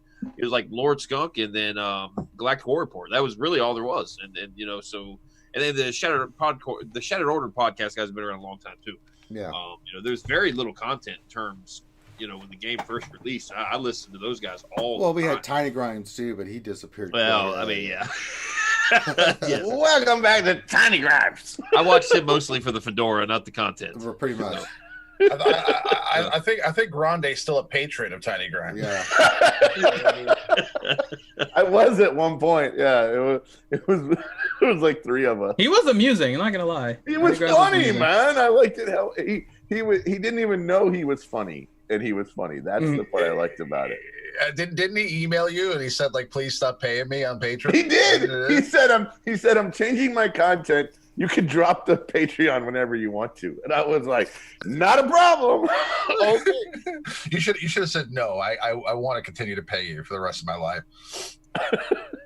Well, just best of luck to him. I mean, he's made a decision, and you know, yeah. I mean, look, everybody started this game, and you're not married to it. This game is not one of your children. This game is not your mom and dad. You knew at some point you were going to stop playing it, right? I mean, if anybody has a job, even a job that they have, at some point they might quit their job. I mean, you know, unless it's something that you're, biologically attached to, you're probably going to quit it at some point. And this is this game is no different than anything else. 4 years, 4.5 years, 5 years, a long time to be doing something. I mean, some of us could have gotten a college education and you would have quit college by then. I didn't get a college education, Grande. So you quit college by then. See? No. I got a college education. Great. But what I'm saying is you finished. You stopped going because you were done. Yes. It's it's the same thing with this game. You're not. I'd have an analogy more like I love playing tennis, and there's only one tennis court in town. And the people that own the tennis court, every time I go, they sprinkle glass on the court. And every time I go and play, I got to play on the glass. And I just, after a point of playing on the glass, you just get fed up and you're like, screw it, I'm not playing on the glass anymore. So you quit. So you're begrudgingly quitting because there's glass on the court. You just wish they'd stop sprinkling glass on the court so you could come back and play. That's where I'm at emotionally with the game. If CJ would just stop sprinkling glass on the court, I'd come back and play. And I love tennis. I love Star Wars Galaxy of Heroes. If they just stopped sprinkling glass, I'd come back and do my lifetime membership again and play on the court of Star Wars Galaxy of Heroes. You see, I invested thousands of dollars willingly into a game that I loved. I love Star Wars Galaxy of Heroes, and I love the community. And I loved making content passionately for the game and teaching and involving and being part of this thing that is Star Wars Galaxy of Heroes. My God, I quit months ago and I'm still on a show that I helped found. And I can't let it go because I enjoy the community so much. But they make it like glass on the freaking floor of a court. It's that analogy that I hold dear to my heart because it's something that they have a hard time with. The communication piece is critical. But there's a flaw in it that there's two parts. There's the spenders and the non-spenders. You can break it down to those two and everyone would agree with that, right? The spenders, what have you gotten? You've gotten virtually no content over the last year. You've gotten some reskins and you've gotten a couple of like crazy new characters that you really haven't even gotten yet that you're going to have to spend thousands of new dollars for to get because you got to build up these insane new characters for. And realistically, all of my whale buddies are spending thousands of dollars for the relics and stuff like that because they're speeding on these characters. And everyone that says, oh, they're not having to spend that much, that's bullcrap. I'm talking to them. They're spending that kind of money to get these characters up and up fast. They're busting in 2 weeks a relic character up to relic 5. You do that by spending $300 in a week. It's easy, fast. It's not a big deal to them, but it's a big deal when they do that for one character and then another character and another character. And we drop $1,000 in 2 weeks, or we drop $1,000 in a month, but then we find out the next month that we now have to do that for another 3 characters, and they've raised the level. And you go over a year period of time and you're like, okay, I got a reskin of something we already had, and I've got 2 super characters. I might not even get both super characters. In fact, there's a really good chance I won't. And I got a couple of marquee characters. What are we doing here? So this is what we're getting, and this is all of the content we've gotten basically for the whales. So this is how they're appeasing me, the spender, the $20,000 character that I've given you $20,000 in the last year, and this is what I get for it. I don't know if I'm super happy about that. So I'm the guy that's given the money, and this is what I get. Now, you're right. I don't have to give money. That's why I freaking quit. So, it's a free will thing. Other people who are spending are happy with what they're getting. So that's where the free will comes in. Some people spend and they're happy. Some people spend and they're not happy. But for the free to play, the game's fatal. And what I mean by that is people that are coming in right now, and the game is being flooded with brand new players. And people say that is a healthy thing for the game, but it's a short-term health. Have you guys ever heard of new money, old money? Yeah, I saw your tweet about it. Oh, yeah. Yes. New money, old money. Old money is people who've been in the game for 3-4 years or whatever. Old money is established money. It's people that have been in the game forever and they're invested. What I mean by invested is me. I've spent thousands. I have an inkling I don't want to quit. Why? Because I have money in the game. I don't want to walk away. I want the game to succeed because I have thousands in the game. I don't want to walk away. I have 10% of my yearly earnings in this game, and I make a lot of money. So 10% is a lot of money. I don't want to quit the game. I want it to succeed because I have a lot of money put in this game, and it's a hobby I truly enjoy. So I want it to succeed.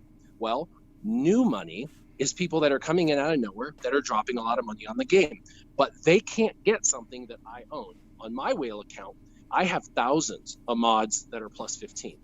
They'll never get that because mods 2.0 happened a few years ago, and after that, mods changed forever, and they will never, ever, ever be able to get what I have. Even if they get a little bit of luck here and a little bit of luck there, they'll never be able to experience what I have. And even if they buy their way to 7 million GP, they'll never be able to compete. And I know this because if you go to Team Instinct, Ma, and any of them, and they do recruiting, and you talk to those recruiters, the one thing they'll tell you unequivocally as they see all this new blood coming up, oh, he's been playing for 1 year, 1.5 years, he's at 6 million GP. What's the problem? Mod depth. They can't accept him because his mod depth isn't good enough. This guy has spent 60 grand in 1 year to get to the top, and you know why he can't join? Mod depth. He can't buy mod depth. That is a critical failure in the game. And you know what? They can't fix it because if they do anything to give that guy the mod advantage he needs to join those teams, they got to give it to everybody. Yeah, So he can only buy his mod depth. So new money is screwed, and eventually they're going to realize they're screwed, and they're going to quit. Yeah. So new money will fail, and old money will feel obligated to stay. But at some point, they'll be like me and say, at some point, they're going to say, I don't feel like my dollar's valued, and they're going to walk. That's a problem they're going to have to at some point address, but they're terrible at communication. So the state of the game is actually frail right now, and they're going to have to figure this out. For your guys' sake, I hope they do. I really, really, really hope they listen to these types of, videos and listen and take it to heart because, again, I plead with them every time I am on these videos that they just listen and just take it to heart and take it to, where they need to and say, we've got to fix this. We've got to listen to this and we've got to do something about it because, again, the mod issue is a literal critical failure on their part, and they've got to do something to address that, and they've got to do something about the new money, old money situation and the happiness. But you're right. If they're going to bend you over, they got to at least communicate, Ian. Give me some eye contact, please. I'm just thinking about like Warrior sitting there at the table with his accountant and his wife and that 10%. And it's like what's this 10% at the EA Mobile every year? This is a problem. So I just checked, by the way, and Lord Skunk still has 3 patrons. So people are still paying that guy. I guarantee he did not send out any emails asking them to quit their patronage because he no longer got it. He just collected that $15 every month, put it towards Blizzard food. I still get $15 a month for patron. Yeah. All right, let's go to the next question, Finn, for Gom. Finn. Oh, whoops, I'm on mute. There we go. So question to you, Maurice, from True Bree. And he says, if I've already met the existing requirements for Galactic Legend Kylo, but I don't have gas and I'm not close right now, should I just go all in on Galactic Legend Kylo? Ooh. Well, that's a tough one. Now, when you say you have all the requirements, if you've already physically put the relics on your characters, then I would say yes. But if you have not, and you just have all the resources handy, I would hold out until you see Kylo's kit. I mean, if you've already got the relics on the characters, then you're already all in. Like, you just finish it. There's no point in it. Just finish it. But if you just collected the resources, you're going to do it kind of all at once. I would wait to see his kit and then determine which one is more beneficial for you. If you have the resources in your hand, which, I mean, I don't know, then you can kind of, relic the necessary characters, gear the characters that you need for gas. I mean, if you've already got a Relic 5 Stormtrooper and a First Order officer and a Phasma, like, yeah, get him. You're halfway there, but we don't know what the other two that's the things thing. are either.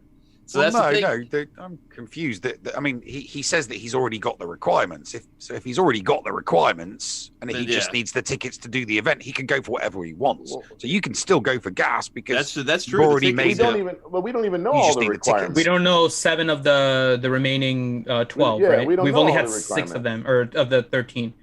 We know only 6 of them. So he has them up to now. He might have all of his First Order maxed out. That makes sense. The current requirements, then yeah. Well, the ticket is something I didn't even think of. Like, I don't know where this person is GP wise. I mean, if they're in a lower guild, if they're not able, if they don't like Grand or whatever, however we're going to accumulate tickets, I would suggest.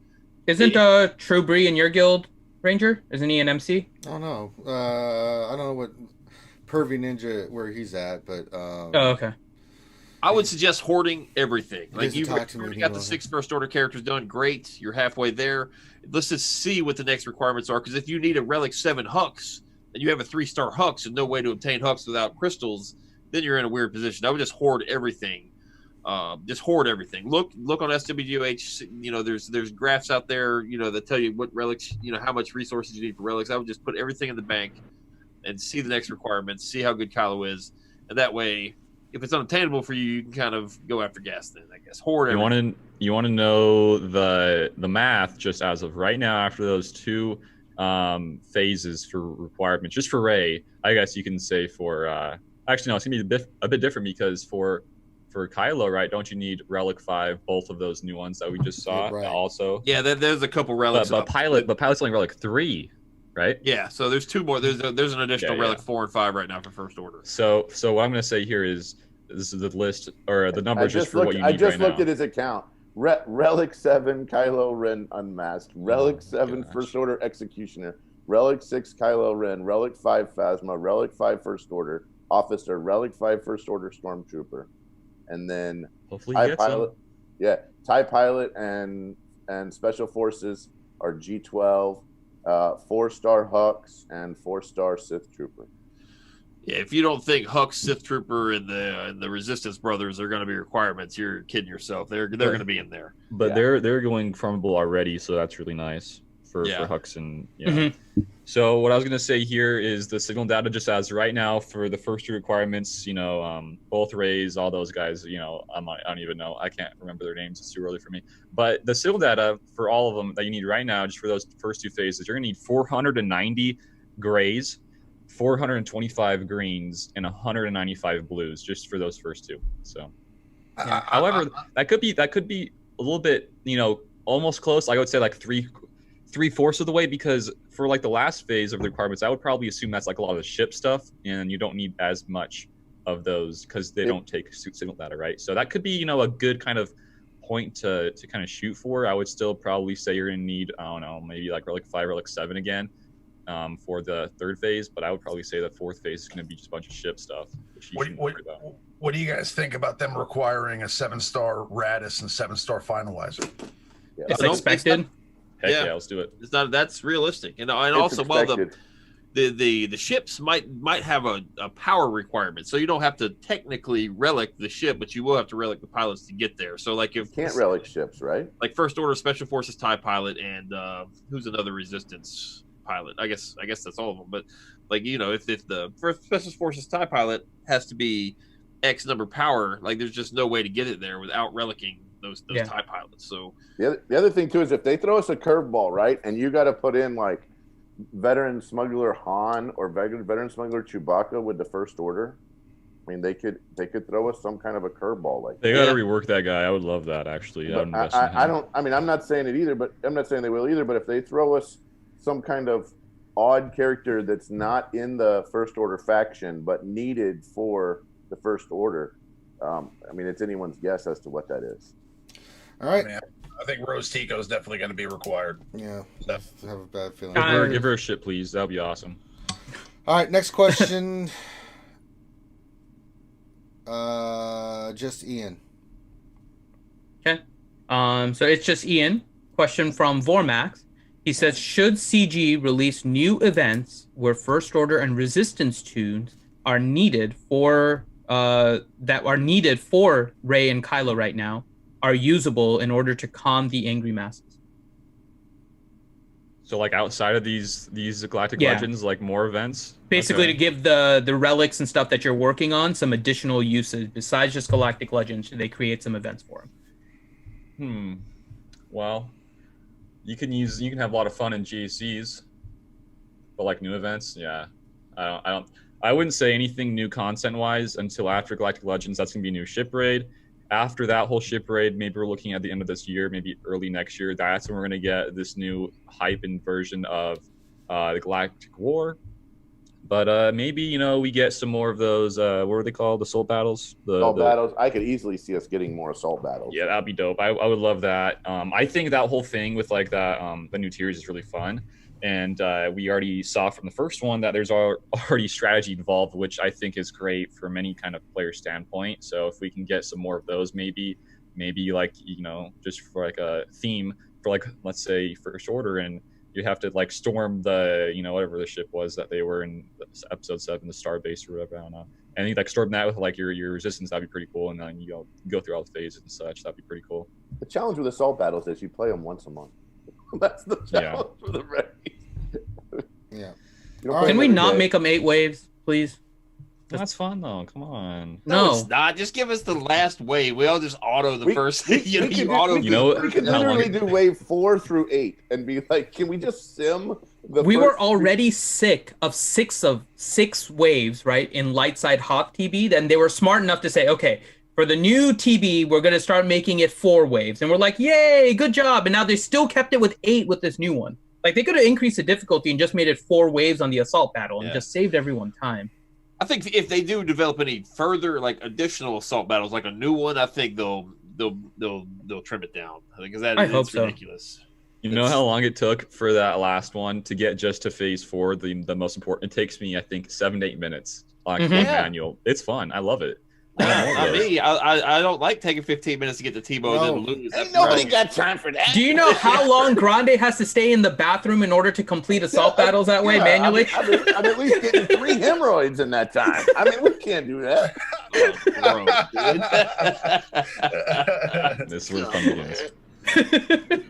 All right, next question to Nev. All right, and for everyone, by the way, Jedi Master Adastra had to drop, so. Nev stepped out. He just messaged be right back. Yeah, Nev just said be right back. So, then go to Remon. We'll come back to Nev. All right. So, Remon, question from Hudson, and the question is anybody else excited at the prospect of a Relic 7 Scav Rey? I certainly am. Jesus, I mean, what a question for me. I know. I saved it for you. Yeah, I'm definitely excited about Relic 7 Stick Rey. I think that.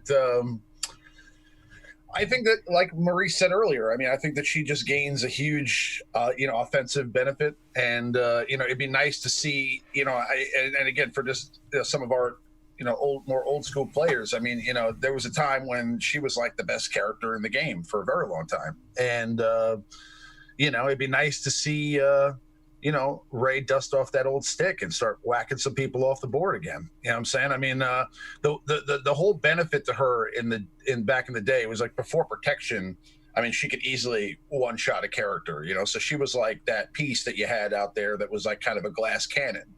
And this game hasn't really had many glass cannons in a while with the addition of all this like protection regeneration and health manipulation, and basically the way the game is today, it doesn't really lend itself to glass cannons like it was like we used to have back in the day. So if her power level could increase to the point where she could start kind of being that piece again, maybe not entirely knock a character out with one shot, but at least become like a nice take a nice chunk of health off and maybe with the boost that she gets from being on a Galactic Legend Rey team, gain an additional benefit. That would be cool. So, do I think there's a whole ton of value to it at the moment? Not really. I mean, I think it's still early to say that there's going to be a huge benefit to it. But I mean, it's cool to think about that. Maybe like I said, at some point, if when Galactic Legend Rey drops, and if her kit kind of does amplify Scav Rey's abilities. Then it would be cool to see her kind of come back and with a force. Riemann, it would make a lot of sense if we can finally make 2 resistance teams again. You know what I mean? Like 2 resistance teams that work well. Then I think Scav Rey obviously makes the team or makes one of those teams.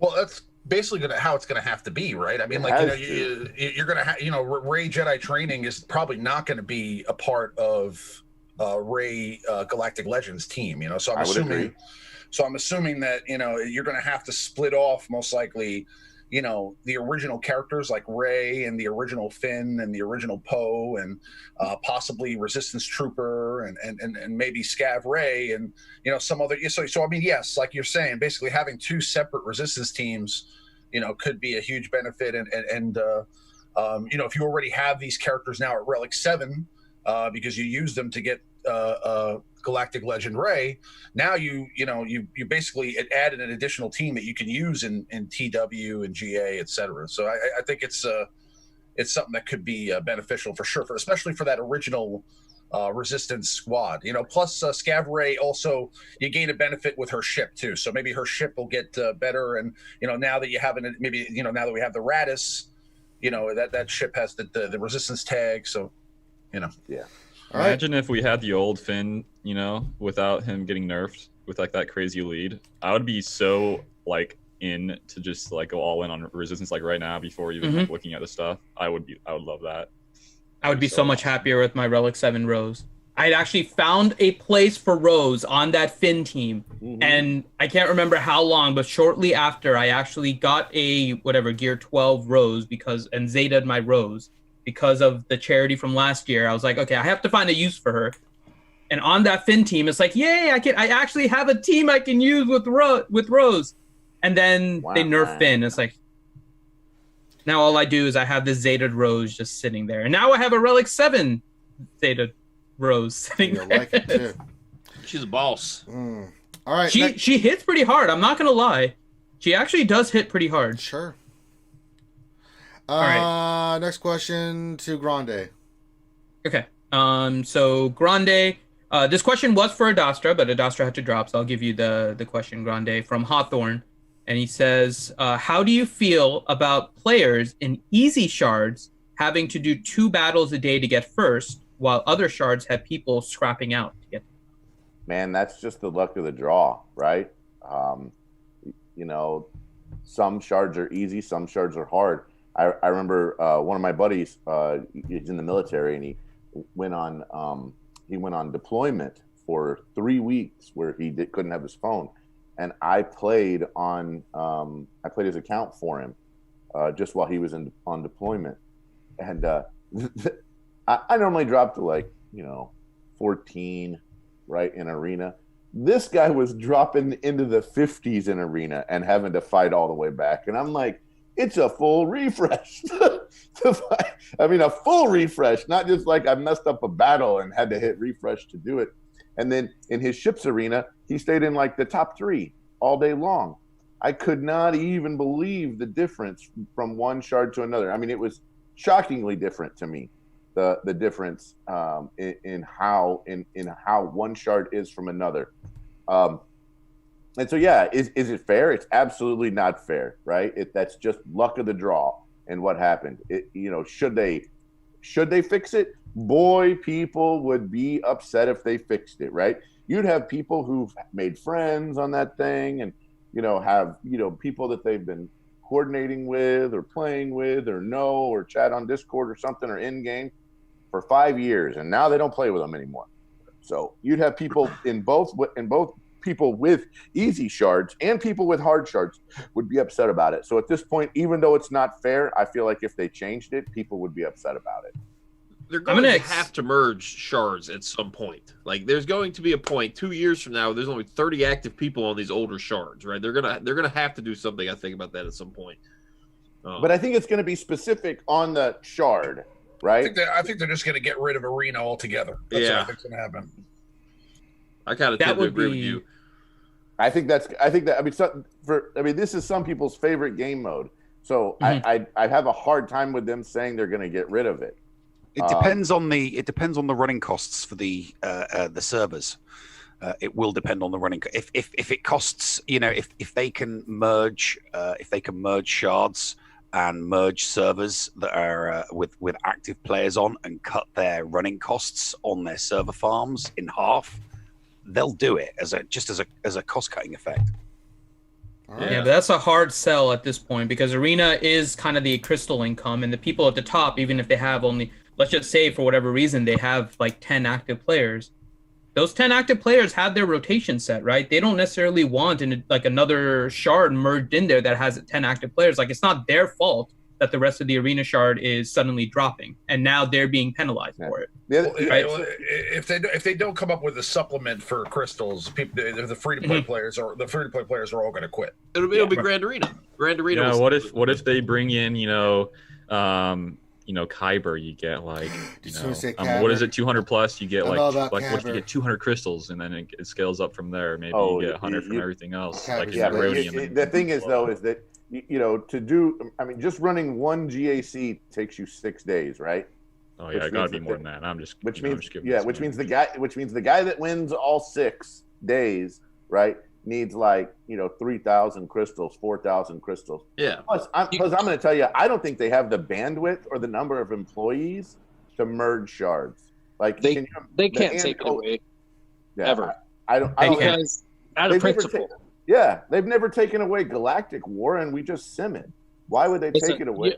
As a whale, as a Kraken, you can very easily take first in both every single day if you want to. I did every single day very easily. I got 900 crystals every single day. It was a gimme. They're giving me $200 worth of free crystals every single day because I spend in the game. It's just my freebie gimme. They take that away. Out of principle, I quit. That's just how it's going to work, out of principle, because you're taking away a gimme. And you can't say it goes into GAC or anything like that, because I'm in against the whaliest crap. I'm against the top 100 people. Everyone I'm against spends $100,000 in the game. You can't put me against people where I'm placing chromium because I'm going against the top Krakens in the game and then say, oh, you didn't place Kyber, so you don't get crystals. No, F that. You giving me $200 of free crystals, you take that away, I quit out of principle. Every single Kraken feels exactly how I feel. I guarantee it. But they constantly take crystals out of these bonus packs that they're giving out. When they the pack first comes out, it's got 1,000 crystals in it. Then you go back to buy the same pack again, and they just hope to Christ that you don't read all the things that are in there that are coming in the pack, and you don't really notice. You don't notice that they've wiped out 500 crystals on the pack, So what I'm saying is they're always looking to cut the amount of crystals that they're giving out for free, right? Or the amount of crystals that they're giving out. Right. So, just like when they took Grand Arena and they reduced all of their rewards with the lesser Zetas and lesser crystals. They do that all the time, and that doesn't make people happy, which is exactly why people get jaded and why certain people quit. Everybody has a different breaking point, and they'll find their breaking point. I totally agree with you. One of the guys that I was talking to just yesterday, he said his breaking point was, when we got the marquees and the marquee characters came out, and you could buy up a star level for $9.99, and then it went to $19.99. That was his breaking point. He was like, "Look, for the price of McDonald's, I used to be able to get a character from 4-star to 5-star, and now it's a steak dinner versus McDonald's. I'm done." That was his breaking point. Yeah, by the way, I know 900 crystals is only $6. Well, I know, but all right, let's go to the next question. Next question for Nev. All right, welcome back, Nev. Question to you from Asuka is: does it make sense? Does it make more sense to get Galactic Legend Kylo to help your top dark side GOTB guilds to max rewards than it does to maybe get the 1 to 3 extra in light side Geo if you go for Galactic Legend Rey? Well, that's a decision that you'll make based on the guild that you're in and what your guild is doing. If your guild is, you know, I mean, I was in, you know, my main account that I play on my iPhone, that before the guild went defunct, that it was everybody going for the dark side characters so that they could do well in the dark side GOTB. But if you're in a guild that wants to push for more stars in the light side, then you're going to go for those light side characters. The GOTB is much easier with other characters than it is for the light side GOTB. So I think most people are going to go for the Rey as opposed to the Kylo Ren, because it just makes more sense from a TB point of view to go for to max out your light side characters and have more light side squads. So from a TB perspective, it's going to be Jedi Rey or Rey Palpatine or Rey Skywalker or whatever a bloody name's going to be. Yeah. And I think TI got 32 stars in dark side. 32 stars. First guild to get 32 stars. Right. So they might be trying to do it in order to get like the 33, right? So it may make more sense for them depending on where they are at the time. I mean, let's just be honest. Yes, I know, but it's still a lot of resources, even for people in that level. I know we say like the Krakens are probably going to get both of them, and some of them will. But we saw that with gas, for example, right? Like TI didn't even get 50 gas, I think, the first time. Weren't they at like 48 or something like that, or 42 or something? I think there's 4 TI guilds. So in the top one, I can't remember for sure, but I think Loki was mentioning when he was on that not everyone in the top TI guild got gas the first time around. That's because the difficulty of the event, so it was a little bit different. Yeah. But they're not necessarily all going to get it. Maybe not the first time, and this event is going to last for a while, so it'll kind of be. We'll have to see how it plays out, but it's. If you're really pushing it in dark side, just like Nev said, then it makes more sense. This really is kind of a guild versus personal decision in which one you want to go for. All right. Okay. We have one last question. We're back up top to Warrior Schmoyer. Okay. So this one's to Warrior, and then we have some fun questions, and we'll start wrapping it up. So Warrior, question from Don Carlo. And the question is, I'm at least 6 months away from getting the new Galactic Legend. So shall I throw in the towel and start hoarding for Black Suit Luke and Chancellor Palpatine? No, you shouldn't. Always do what's known versus what's unknown. And then, side note, somebody said, 900 crystals is only $180 because it's $6 crystals a day. So that's only $180 a month on crystals. Just know you also get another $20 of crystals in your dailies every single day. So that's $200 of free crystals. You got to consider what they're giving everybody, plus what you can earn in there. So just to answer how I come up with 200, because you get 1,050 crystals if you include your dailies plus your 900. So that's how I come up with that. But no, don't do unknown versus known. I agree with Warrior. Yeah. Known versus unknown. If you just want to straight hoard, that's fine, but I wouldn't hoard for Black Suit Luke and Black Suit Palpatine, right? Even now, the Galactic Legends are a bit of an unknown because we don't even know their kit.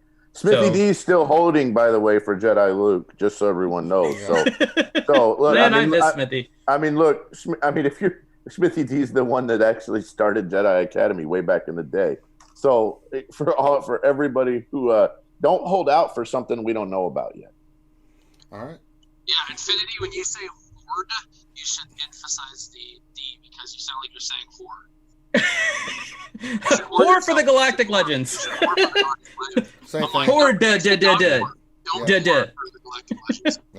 Well, if you do hoard for the Galactic Legends, then do it carefully and don't get caught. Use protection. Yes. All right, let's get to the fun questions. Darsan 1972. With the news now of tickets, can we cue the Indiana Jones memes from Last Crusaders? No tickets as I get thrown out of a blimp. Head Jones. Yeah. I was saying this the other day. Like, CG has kind of done this to themselves. Everyone kind of jumping to a negative conclusion and everything about it. Like, I wish people wouldn't, but honestly, CG has done it to themselves. I will always try not to until I know the details, but it's hard. CG has lost the trust of the community multiple times and continues not to really build that. And I don't even know if I jumped to a negative conclusion. I just jumped to the the conclusion that's logical. You went roboto, Warrior. Oh, Check your mic. Right? Check your mic. Yeah, it's doing that toilet paper roll thing again. Is it better? No. Nope. No. Damn it. God, Warrior. It just sounds funny. No, damn it. All right. Ben, I tagged you if you want to see my meme I put on it. I made a meme yesterday. I'm trying to get a lot of upvotes and be Reddit famous, but it's not going too well. No. How's that working out for you? Be Reddit famous. I'm Reddit famous. Upvotes. Your good old Polar Express one. Yeah. Is it better now? Yes, much you're better. good now. Oh my gosh, paper roll. No, I don't think I went negative. I think I just going apple. Just calling an apple an apple. I think that it is what it is. I think they do that because they were doing it to just put in another time stop in there. They're trying to make sure that there's rewards for individuals who are active in those high-end guilds. And I don't know if that's negative. I just think that that's what it is. No, not necessarily you, but you've seen the posts. Me. I and think they have their everything. head up their ass. So Ranger's always negative, but I'm saying in general. No, that's not true either, Finn. Just like you're not always positive. Don't be doing that shit. All right, let's go to the next question. We'll go around the corn here. We'll start with, it's just Ian. It's a question from Utah. The most important question of all. Cake or pie? Oh my god. That's quite easy, Finn. That is going to be pie for me. There's a lot more variations. You just think of a Cheesecake Factory, their pie. Is that pie?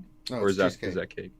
See, cheesecake is a very questionable one. It's kind of like its own thing. It's neither like a regular cake, nor is it really a pie. Kind of like its own thing. Well, okay. Well, if cheesecake is considered a cake, then I want cake. But if it's not, and if it's like a a dynamic kind of thing, like in between, then I don't know. Pie, I don't know. There's so many good pies too, Yeah. Banana cream pie, chocolate pie. Yeah. You're wavering. Pie. You can't waffle on this. You have to pick. Okay, well, here's my thing. I don't like chocolate, like just plain old chocolate vanilla cake. I don't. But I do like cheesecake a lot.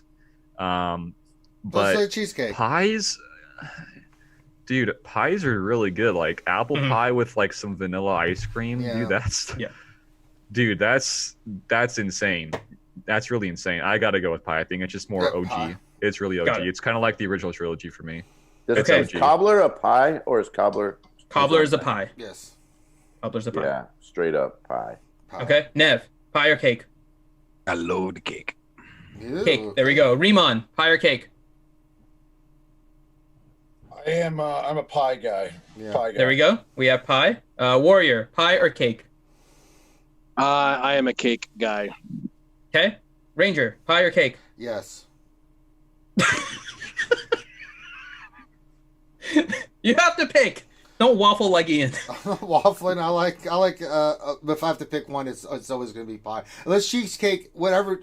Cheesecake is its own entity. We're separating that. Yeah, For all you people that are saying that it has the word cake in there, and so it's a cake, so does rice cake. But rice cake is not going to be considered a cake by anyone in the world. It's not a cake. I swear it's not. I'm going to Cheesecake has a neutral tag. Yeah, but if cheesecake is probably closer to a pie because it has pure a crust. pie or pure cake, I'm going pure pie.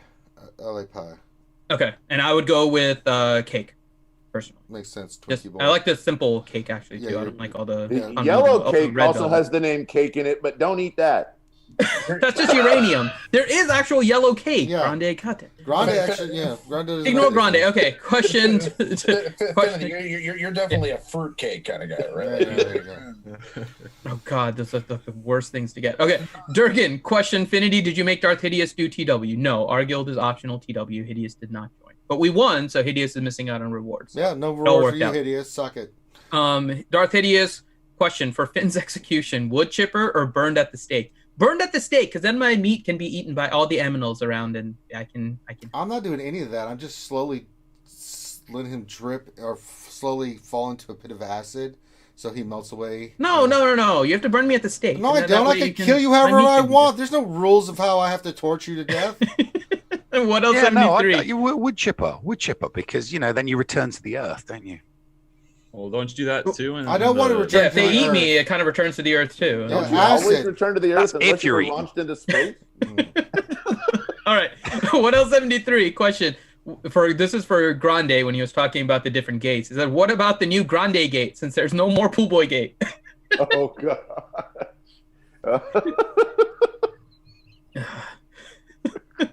Next question, Darth Idius for It's Just Ian. How did you get on this panel? I did under the table give Finn and Ranger a little bit of cash. That's bullshit. And yeah, I will neither confirm nor deny. I will confirm that did not happen. For you, it didn't. I can confirm that he did not do that for Finn. Yeah, he did not do that for Finn. I will not confirm nor deny. Yeah, it's basically baloney. I'm their meme dealer. I deal them memes. That's how I got on here. I will again reject that. Again, we just like Ian. We just asked him to be. There's only one way to get on this show, and it's a monthly round of handies. That's so the only way. All right, next question. Look him in the eye. Look him in the eye when you do. Eye contact. You gotta positive affirmations. All that. You gotta give it, man. God. Okay, next question from Warrior from Helmet Fulgrim. Says this isn't really a question, but he said he wanted to thank you for your continued support of the community. He said your videos helped me a lot back when I was starting out to learn the game. Awesome. I appreciate that, and know that the videos haven't gone away. There's 800 videos. There's a huge library, and most of them are still relevant to the community. I still have people watching them, and they're 400,000 hours were watched just this last month alone by the community. So I appreciate the community going and still watching my library of videos, and I'm glad that they're still helpful. There you go. Question from Grim for Finn. Are you guys playing Borderlands 3 today? There's only 5 days left of the Broken Hearts event. Yeah, we're going to do that on Twitch at 8 p.m. Eastern Time. Twitch.tv/RealitySpeedGamers. Yep. Okay. We will be doing the Borderlands 3 event. What else 73? Question. How does the BLT bomber do with the Holdo ship? Does it need extra bacon or do well already? Oh, for God's sakes. It'll be better. If you're separating it, put the BLT on the negotiator. Sure. Darcy 1972 question: is CG now just trolling us in the state of the galaxy as it had art in it? Yeah, no, I 100%. I said that last night in our show. I said they put the art in there. They're trolling us because they know and they watch us, and we complain about the artwork in the Q&A all the time, and they've deliberately put that in there to troll us. Yeah. I'll be honest. I like the stuff about the art. I'm not that's necessarily never been our. Yeah, we love some of the stuff they do, but there's just so much better stuff to address in the Q&A. Yeah, I'm with you. I don't have a problem with the art. I just don't want that to be the main focus of the conversation. Yeah, there's a time and a place for art, and the Q&A is not the time or the place for the art. I'm fine if they want to talk about the art. Just the art is one of 5 things or 6 things which are important. So it can't have the largest section of text devoted to it. Make it its own separate post, so that way it looks like you're communicating more than you really are. And even better, right there. Even better. Freaking, that was like next level suggestion from Warrior. It is. If you guys have actually read in the Q&A, right, Raging Spaniard's responses, Raging Spaniard actually is really like trying to do a lot with the art. Like I've gone back. We're not going to cover it in the Q&A because it's not what the community cares about right now. The art only goes so far. Like, yay, you got more polygons in your artwork. That's awesome. Like that's not anything to do with the fact that gas is bugged now, right? So there's other things to address. But Raging Spaniard maybe should. I like that idea, Warrior. Raging Spaniard maybe should have his own like monthly or weekly post where he just talks about stuff he's doing in the art. And the reason for that is because, sometimes in the past, faces look like turds or emojis above their head look like turds. And I mean, to be fair, there's been times where the art community's taken a little bit of heat because things don't look right. And so, to be fair, I mean, like Jyn Erso's face still doesn't look right in the game. So, I mean, there's things in the game where the art community's taken a little bit of heat. And or like when the launch screen looks like the Earth's moon. Qui-Gon Jinn has the extra Viagra lightsaber going on. You remember that? You remember that face for Anakin on that pack? They changed Anakin for no reason. Like a third grader drew it. So there are legitimate criticisms on their art, but they get super overly sensitive and like get totally butthurt. So I get like the art the art team wants to like be super involved in the communication, but they package their communication in like a singular package and then kick it out. And it's like, you guys, you're like, there's like 5 different groups of you. Each of you have your own separate channels of communication. It would look so much better if each of you communicated differently to the community, instead of throwing, you know, a paragraph from 3 different, you know, subsets into one thing. It just, it's convoluted, and it doesn't seem like a lot of communication when you send out one piece of communication that doesn't really have anything from anyone. Yeah. You know what I'm thinking of all this art is that they're gonna pull like a Fortnite move, you know, where they kind of start off not a whole lot of money, and then they got a bunch of money from their skins. So what if we get more skins, and it's gonna be most epic, and we can have emotes for our tunes? You guys see how this could be awesome? I do that, but that is usually the way that the games capitalize, right? They usually capitalize on those kind of things like skins and emotes, and just like the vanity stuff is how a lot of games capitalize and trying to get money. This has not been the model for this game, so it would be nice. I don't see it happening. If it was live PvP, I could see that being a thing, but if nobody's seeing you do the emote, then who cares, right? I mean, at the end of the day, if you're just doing the emote for yourself, right? I mean, it's just kind of like whatever. Sandbox mode, Riemann. Sandbox. Yeah. That would be different if they had a sandbox mode, but they don't, so. Well, they said they're working on it. They did say they're working. They do. It's called Arena. That is not sandbox. Not sandbox. I mean, we're looking for a live sandbox, but yeah. Okay. Last question. We'll go around the corn here. It's a fun question from Prometheus. He says, which non-event style character do you wish you could have 2 of for GAC? So start with It's Just Ian. If you could have a non-event character, so no Padme, count? I want 2 Watts, or can I get more than 2? I'm gonna say let's exclude Watts. Watt. I think Watt otherwise would probably be the overwhelming one. So let's skip Watt. Oh. God, 2 Watts. They just keep on rezzing each other. They're like the worst thing ever. I want weapon techs on everybody. Yeah. Ping techs everywhere. Non-event? Dude, how am I supposed to figure that one out? I don't know. Vassal Sean Fallen. I want her on 2 different squads.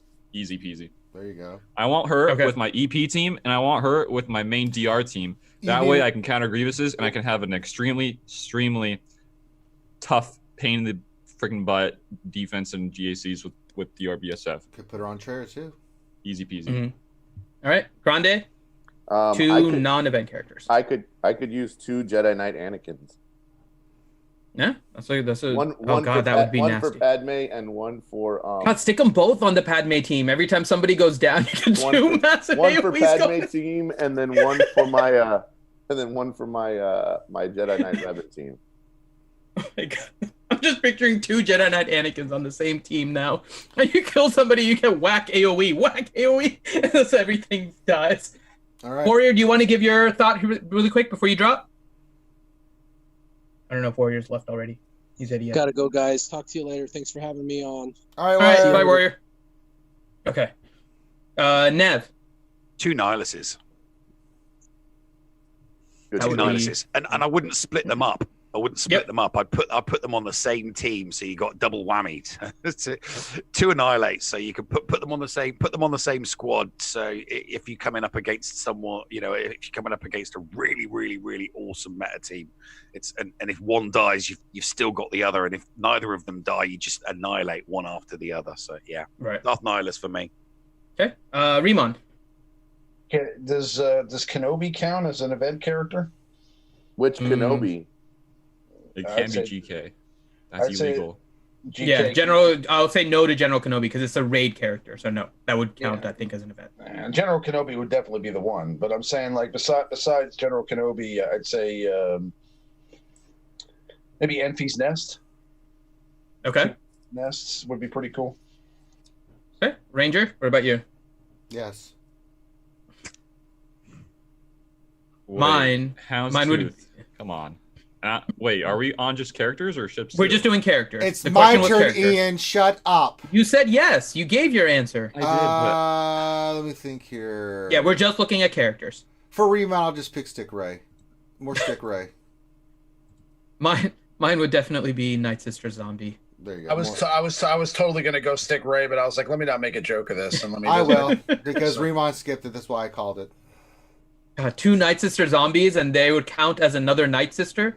So you would have to kill them at the exact same time, or they would res. Or you have 2 different Night Sister teams with the zombie on. You're like, no, I just need one. It would be probably with that team. I would probably want to go with Towson lead. So Towson lead, Asajj, Daka, and then zombie. Just have fun going through zombies. They're always taunting. They never end. You could have a zombie lead and then have, dude, that would be awesome. Oh, God. That would be cool. Versus Darth Evans, everything will be hitting that zombie. That would be so crap. That would be awful. All right. And then you'd have to run the bounty hunter team so that shit can't res. You're like, oh my God. All right. So that is it for all of the questions, and let's go ahead and start pimping this stuff out. So, Ian. Well, let's pimp the people that are not here. So we'll do that at the end before. We'll let these guys go. Okay, gotcha. Yep. So, Ian, on you. I have a YouTube channel. It's dying. So if you guys could support me over there, it's just Ian, and check it out. I do daily videos. I don't know why I'm so weird today. I don't know. I'm not like this, guys. I'm usually not. I like it. I'm not gonna lie. Yeah, salty Ian. But yeah, I do streams of videos. Yeah. All right. Check out his stuff. All right, Nev. You can catch me on the Escape podcast every Friday live. Me and Paul do other bits and pieces as well, but I do have a private channel with Nev where I do streams of my GAC as well. All right. Ramona Azaba. Yeah, catch us live tomorrow night on my channel. Me, Ranger, good old Maurice, and Avi will be knocking the door down for you guys, talking about Stick Ray. So come check it out. My Stick Ray is higher gear than yours is now, Remon. Do something about it. Don't talk about it. That's just a fact. I think that's everybody that's here at the moment, right? Mm-hmm. Okay, so some of the other channels that are here. So Good Maurice is also will be joining us, as Remon said, on his channel, but you can check them on Operation Metaverse every Thursday evening. So make sure you check out their channel. Warrior has a channel, does have some really good videos still up on it, so make sure you check that out. Check out Jedi Master Dasher for all your greatest and latest Jedi content. So you can check her channel out, and then we've got our stuff. If you're watching this is RSG. We do this stream, the Jedi Academy, every Saturday at 10 a.m. to whenever we get done.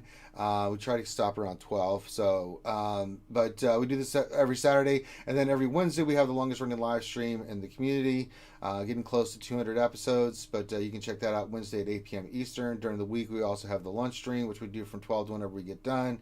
We got to do other streams for GAC, and then we play other games. We do D&D on Sunday. We do games during the week, PC games and things of that nature on here our channel, our Twitch channel. We do marbles as well. So there's a lot of great content for you guys. So if you're interested in any of the other content, just hanging out and having fun with us, because that's what we're all about. We're just about hanging out, having fun, and playing the game. So with that being said, make sure you guys do me a favor. Stop what you're doing. Give us a thumbs up. Subscribe if you haven't already on this channel. But also check out these other great content creators. They're here on a Saturday morning. They could be doing other stuff, sleeping in, whatever it is, and they're here answering your questions. So go check out all their content. Find the stuff that you like. Follow it. Support them, because that's what keeps them going. So especially Salty Ian this morning. He's very salty. I'm very salty. I'm sorry. I either need to sleep or more caffeine. I couldn't tell, and I didn't get either of them. So not bad. Are you're fasting? So I understand that, because I'm fasting too. Yeah, that too. I'm very hangry as well. Yeah, hangry. Someone get that man Are you guys doing anything for the 200th episode? Are you guys doing something special? Not really, no. We'll see. It's still a few weeks away. There's still time, but of course we're gonna do something. It's the 200th episode. It's a big deal. What I'm saying, I'm right here. No. I said the show hitting 200 episodes. Okay, we need to end this now. Grande, you will not be on the 200th episode. I just made that decision. That's our celebration. No Grande. No Grande. A normal show with actual articulation and reading. No chasing of chickens. No government Wi-Fi stealing. None of that stuff. Although the beard's Maybe the coming in appearance pretty- of a famous Bollywood actress. Oh, hey, we know all kinds of stuff could happen. Of course, Grind to be on there. Don't send me any hate mail. All right, with that, we're going to call this one done. So on behalf of myself and the panel, thank you so much for joining us today. Have a great rest of your Saturday, and we will holler at you later, folks. Be safe.